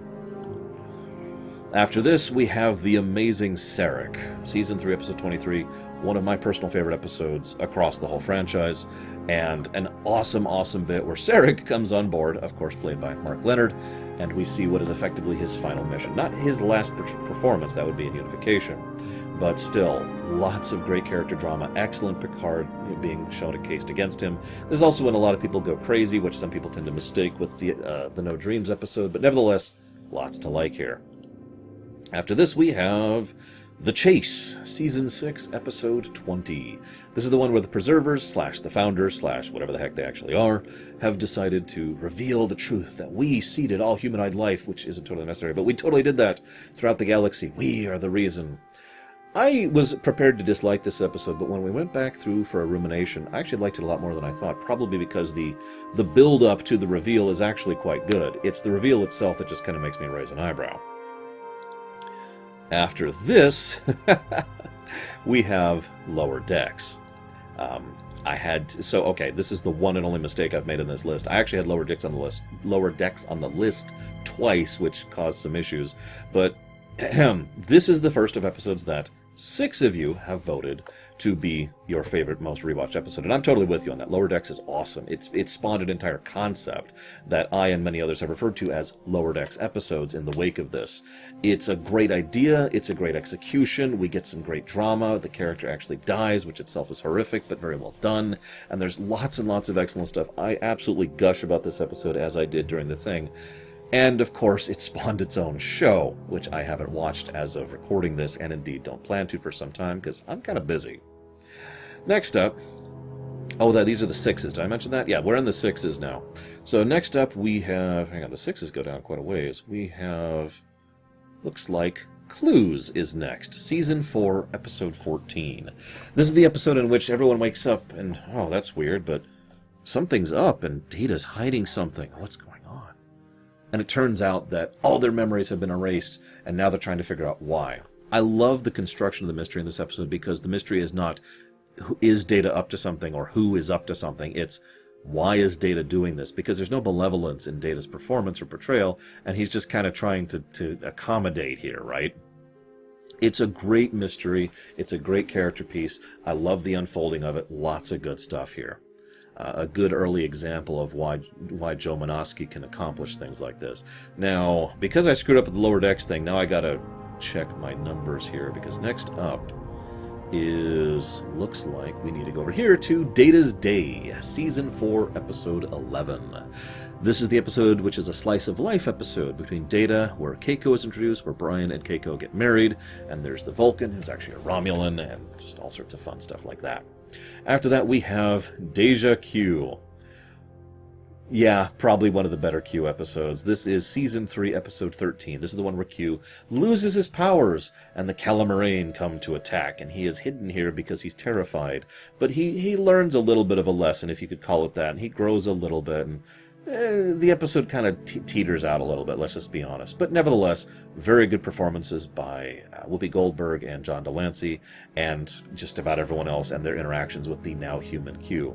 This episode would probably be, if I can add one last thing here, this is the last thing I would mention is, this episode would be just kind of if not for the wonderful two-man act between Q and Data. The two of them play off each other brilliantly and beautifully. There's excellent chemistry there, and the connection of those two characters is one of the better connections they could have possibly made with someone like Q.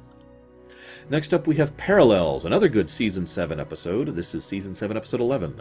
This is an episode which I simultaneously hate and love. I hate it because, God, parallel realities, just bleh. But I love it because of everything else. There's a tremendous attention to detail. They're very careful about the shifts and how they approach them and what's going on and the unveiling of the mystery, and they get to play around with a whole lot of what ifs all in one big bundle. We get to see what happens when the Borg took over everything. We got to see how the Cardassians could be a thing. It's just, there's a lot of subtle little touches here. They even brought back Wesley for a brief thing. Lots of good stuff on display here. Absolutely love this episode, which leads me to Starship Mine, Season 6, Episode 18, also known as Die Hard in Space, although I still disagree with that. This is the episode where they're cleaning out the Starship Enterprise and some people sneak on board to steal them. But, oh, no, they're actually defeated by Picard at the end. A little more Home Alone than Die Hard, but let's not get into that again. Next up, we have The Pegasus, another good Season 7 episode. Season 7, Episode 12, Riker's first commanding officer, who is now an admiral in charge of Starfleet intelligence, comes on board to try and get them to find a cloaking device that's also a phasing device. There's some good character stuff, and some good loyalty stuff, and some good intrigue stuff, and the only thing that kind of makes me raise an eyebrow is the nature of the ending, where they just kind of hand a political coup to the Romulans for some reason. Nevertheless, this is a good episode, and I'm absolutely on board with it. The only thing I really don't like about this episode is two things. One, Captain Picard Day. I'm actually kidding. I love Captain Picard Day. But no, the thing I actually dislike about this episode is its connection to Enterprise. Moving on. Next up, we have Timescape. Season 6, Episode 25. One of my favorite Braga scripts. In fact, I'd say probably my second favorite Braga script. They come back and they find out that the Enterprise is frozen in the middle of being attacked by a Romulan warbird, which is also frozen, and there's this weird beam, and there's just a lot of things that don't make sense. And so the unfolding of the mystery and the nature of how they work through this is a lot of the strength and the work of the episode, as they try to discover that the Romulans aren't actually attacking and this is actually a rescue operation, but there is still a danger and something they still have to deal with. Because Lita's on board. Next we have Unification, Part 1 and 2. No surprise here, this is the Spock episodes, where Spock is trying to reunify Vulcan and Romulan, and I don't have much else to say there. It's the good stuff there. Season 5, Episode 7, and Episode 8. Just as a quick aside, I'd say probably the best scene in this whole thing is when Data and Spock just get to act off of each other. It's good stuff. Anyways, that then leads us to an episode that 7 of you voted for your favorite, most rewatched episode, Schisms, Season 6, Episode 5. Now, when I rewatched this episode, it was really, really, really, really, really good, and then it completely fell apart at the end. Like, they had no idea how to end it. But the build-up was excellent, the suspense was excellent, the mystery was terrifying. This is a good horror episode. In fact, and I've talked about this to many people, this is another Braga script, by the way. I've talked about this to many people. Probably the best part of the episode and the most memorable one, and the one that the most people I've talked to say is still their favorite, even if they don't like the episode, is the scene on the holodeck. When they slowly talk around each other and build up and just use the holodeck. First of all, it's an excellent tool, but second, in order to try and indicate what they all remember, and it just gets more and more creepy as the scene goes on. Wonderful stuff.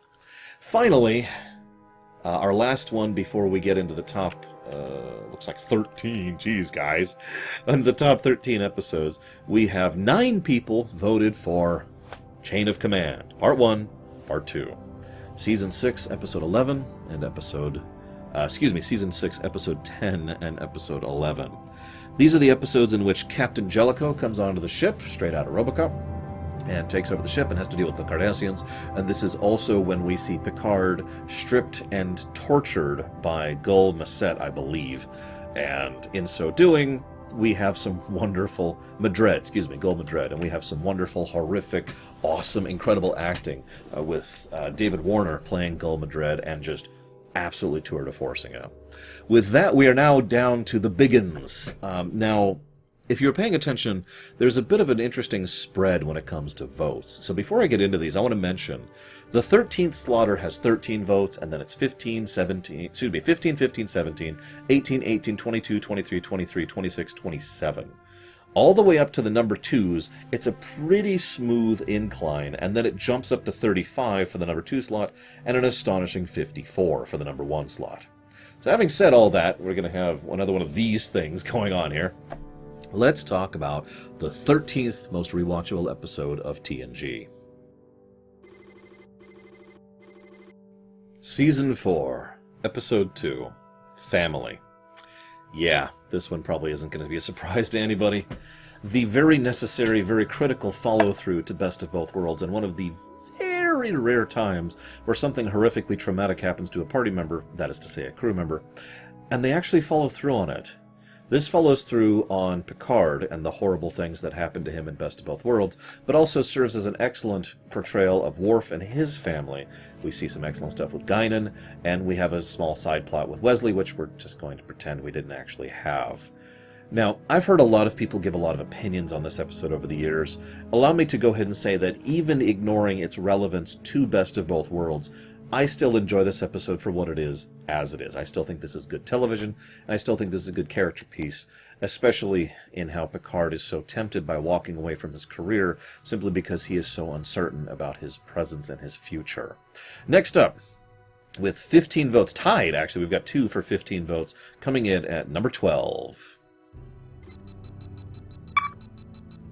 This is consequently one of my big rewatchers as well. Season 2, Episode 16, Q Who. This episode is another one of those sea change episodes. Aside from being probably, I'd say, the second or third best Q episode overall, and it's always nice to see John Delancey being John Delancey, this is also the episode that introduced us to one of the more memorable and interesting enemies, and indeed aliens in general, that we've ever seen across the course of the franchise, in my opinion. I am, of course, referring to the Borg. This episode kind of established the Borg a little bit differently, primarily because they weren't intended to be the form they would eventually take. Virtually every episode from this point onward would actually reinvent the Borg in certain ways. But even right here at the beginning, there is something wonderfully horrifying about the way they're presented. And this is, as I have said many times, an excellent example of why the Threat of the Week concept is not innately bad, just like the Romance of the Week is not innately bad. So, the threat of the week is the Borg, but despite the fact that they are here, and my point is that even if no other episodes ever happened, I would still put this as an excellent episode, and I would still put the Borg as an absolutely terrifying threat. The ideas of the ultimate consumers combined with the ultimate just hive mind thing they've got going on is wonderful and terrifying and awesome. Coming in next, also tied for number 11, with 15 votes, we have The Wounded, Season 4, Episode 12. I'll go ahead and be honest, this one actually surprised me a little bit, because quite a few of you voted this one. It's tied with Q Who, for goodness sakes. But then I started thinking about it. Maxwell is good. The Cardassian Union thing, and this is the introduction of the Cardassians, by the way, is good. The O'Brien stuff is phenomenal. The examination of scars and how bias and racism can just bleed in even to an otherwise good person. There's a lot of really good stuff here, so I'm actually kind of with you on this one. I wouldn't pick it for my own, but I can see why so many of you did. Not quite as many, however, as our number 10 slot. Darmoch, Season 5, Episode 2. I'm actually a little surprised this one wasn't higher. On a lot of favorite TNG episodes, this one usually tops the list. Nevertheless, this is about rewatch, not favorite, but at the same time, there's some good stuff on display here. There's some really silly stuff on display, and there's several aspects of the episode that do irritate the crap out of me. And of course, as usual, it irritates me that we never heard from these people again, because screw continuity, am I right? Not the last time we'll see that problem in this top list. Nevertheless, I can see why so many people, 17 of you, really enjoy this episode and would like to rewatch it again. I am completely with you on that. Wouldn't put it on my own personal top list, but Definitely a very interesting, very rewatchable episode, held up by the weight of the performance by, of course, Patrick Stewart, who does what he does best, but also excellent work by Paul Winfield, who plays this guy over here, the alien commander. And, as usual, good guest stars, good television. Coming in next at number 9. Tapestry. Season 6, Episode 15. I actually had several issues with this episode. It was nowhere near as good as I remembered, so it's kind of slipped from the top. But this is still on my rewatch list, and for good reason, and you're seeing the reason right now. Q, Picard, acting off of each other. Brilliance. But what's really interesting, though, isn't just the wonderful actor and character stuff between the two, but the overall underlying message and the idea of how Picard is and why he is the way he is. And the whole idea that Q ultimately actually wants to help Picard out, shining another facet of his personality, and one that has been perceived a few times before and will be perceived one time hence. It's also worth noting this is another one of those top 3 Q episodes. I already mentioned 1, Q Who, and this is number 2. We'll be seeing the number 3 one a little bit later. So all 3 of the really good Q episodes are in there. Go figure. Next one I want to mention is, of course, the number 8 slot. This is actually tied, both this episode and the next episode got 18 votes. So coming in tied for number 8, The Drumhead. Season 4, Episode 21. Anything I say about this here will be insufficient to explain the depth of wonderfulness that this episode is. This is easily on my personal rewatch episodes, and is easily one of my favorite episodes of TNG in general. This is a very tightly crafted, beautifully acted, beautifully constructed narrative, all about many, many concepts, including fear, security versus freedom, the ideas of enemy territories and how this can affect political mindset, of witch hunting, of committing a crime, but that small accident causing long-term issues down the way with your career. Just all sorts of wonderful, glorious, amazing stuff. Probably one of my favorite bits is how Worf, throughout the course of this episode, shifts from being completely on her side to being completely against her over the course of the episode. Really, really good stuff. Next up, coming in at number 7. All Good Things. Season 7, Episode 25 and 26. You know the episode. Don't front. This is the series finale. And while Season 7 kind of was this wild up and down in terms of quality, man, did it end on a high note. This is the 3rd of the possibly best Q episodes, and wow. Going through this was an emotional turmoil. There are flaws in this episode, and I don't want to claim that there are not. It's not nearly as tightly scripted as some of the previous episodes or the ones we'll be covering in the future. But this episode, this one hits all the right points. It has great acting, it has great overall presentation, it has a great overall theme, it pushes boundaries, it ties in tons of continuity from across the franchise. It is a capstone to TNG. If TNG had ended here and we never got the movies, I would, to be perfectly honest, still be satisfied. And the best part is, just like TNG should, it ended on and then the adventure continues, unlike something like DS9 or Voyager, which ended with, and now the adventure is concluded. Because that was the tonal difference. But we're not quite done yet. We've still got a few more coming in. Next up, at 23 votes, rated 6th most rewatchable episode of TNG.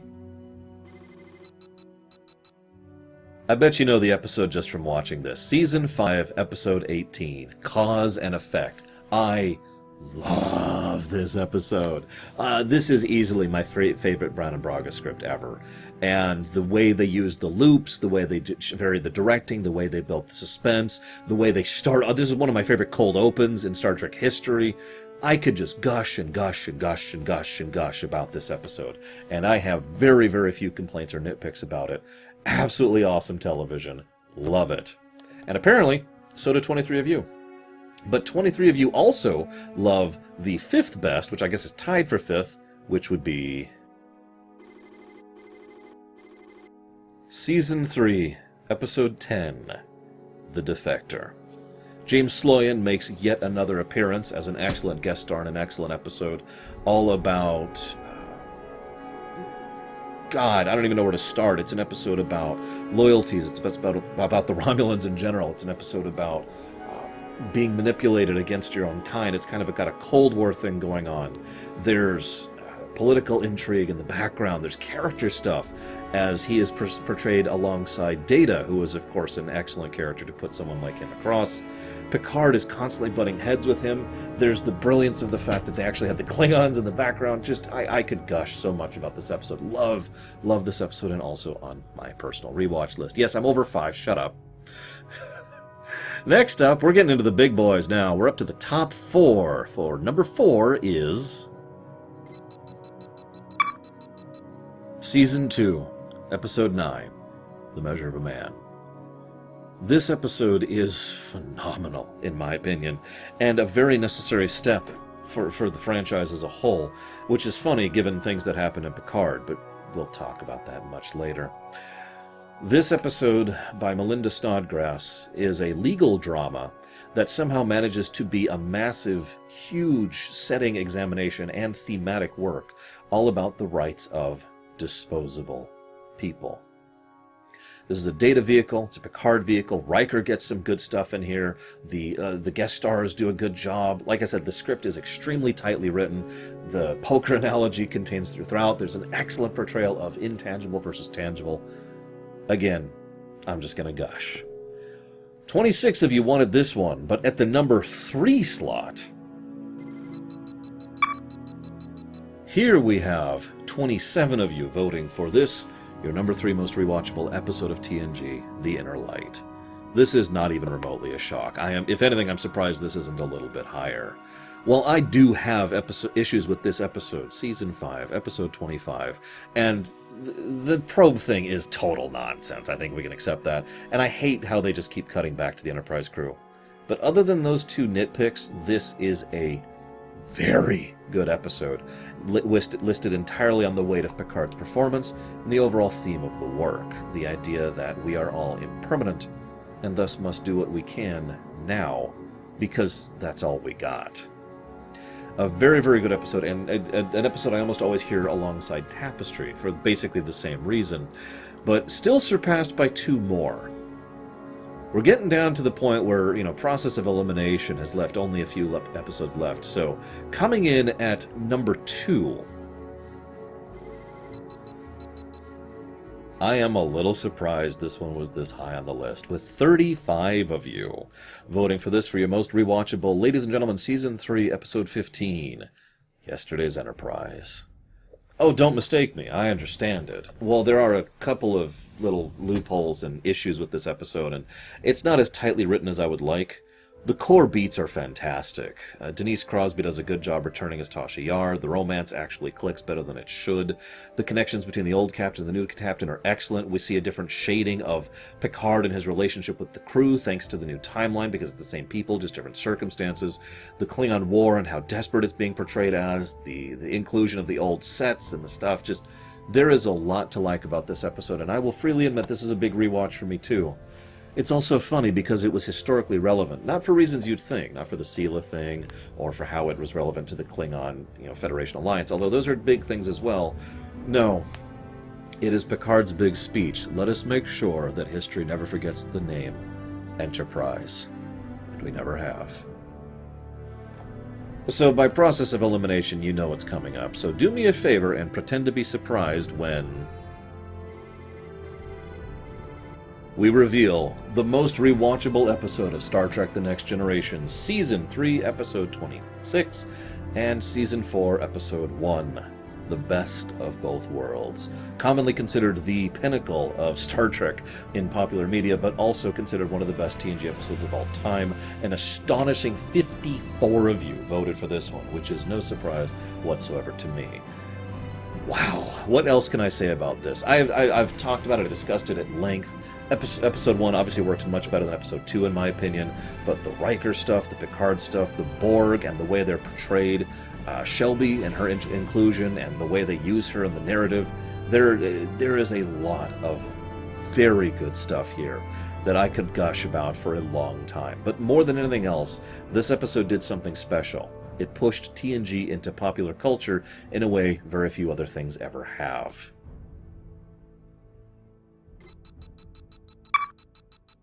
So you know the format by now. Let's give you some numbers and some figures, and I'll throw up some extremely terrible looking graphics over there at some point. So, Season 1. 10 of the episodes of Season 1 you said were worth rewatching. That is 38.46% of Season 1 and 10.87% of all of the episodes of TNG. Season 2 you said 11 were worth rewatching, which is 50% of Season 2 and also 11.96% of the whole show. For Season 3, you picked an astonishing 15 episodes worth rewatching. That's 57.69% of the season and 16.30% of the series. For Season 4, you picked a ridiculous 18 episodes you wanted to rewatch. That's 69.23% of the season and 19.57% of the entire series. At 5, you picked 12 episodes. That's 46% of the season, 13% of the series. For 6, you picked 15, which is 57% of the season, 16% of the series. And for Season 7, you picked an astonishing 11 episodes worth rewatching, which is 42% of the season and 12% of the series. Now, I'll be doing a similar thing when it comes to DS9.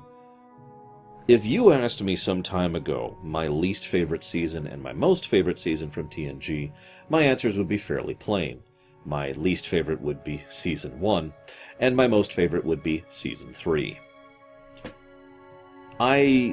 So let's hear your thoughts. So what's your worst season by the numbers? Looks like, if I were to math this out, it is a straight-up tie between Season 1, Season 5, and Season 7.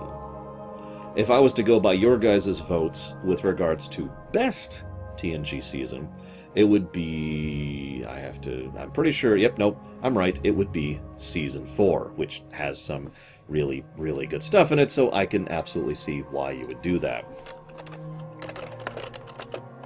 1 second, I do actually look up something really quick that just occurred to me.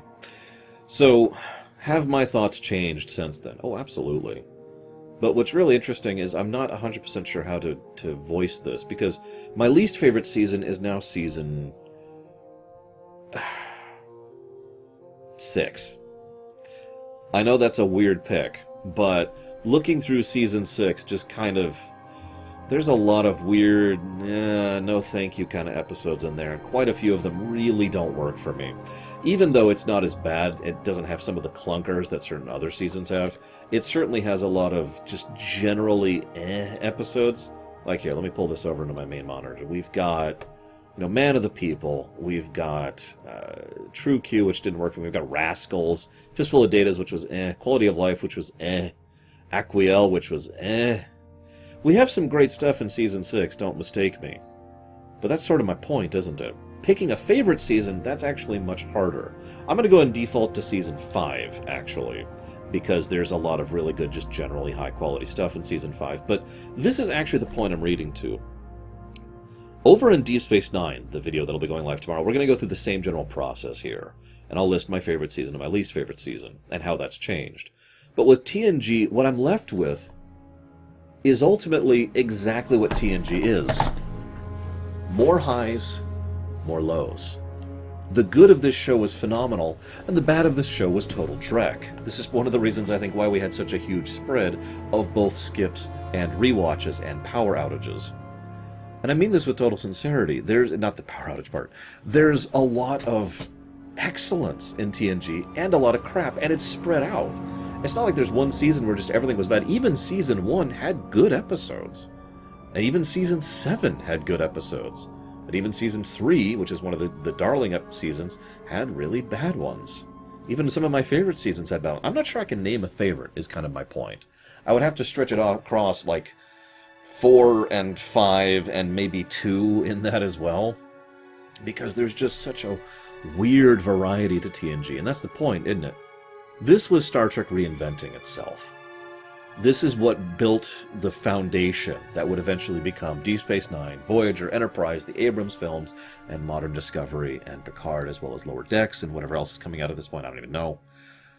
All of this was laid upon the foundation that TNG was built upon, TNG itself being built upon the foundation of the films and their financial success, which itself was, of course, built on TOS. But my point is, because they were trying to reinvent themselves so much, and because they constantly changed who was in charge of things behind the scenes multiple times, you could see why there's just this constant up and down in terms of quality for TNG. And that's my final thoughts on the matter. I really hope you guys have enjoyed going through this with me. I have absolutely loved getting to rewatch one of my favorite shows of all time, even for the downs. And there has been so much to talk about and so much to discuss. I've spent several years of my life working on this, if you think about it that way. Ladies and gentlemen, Star Trek: The Next Generation. I'll see you next time.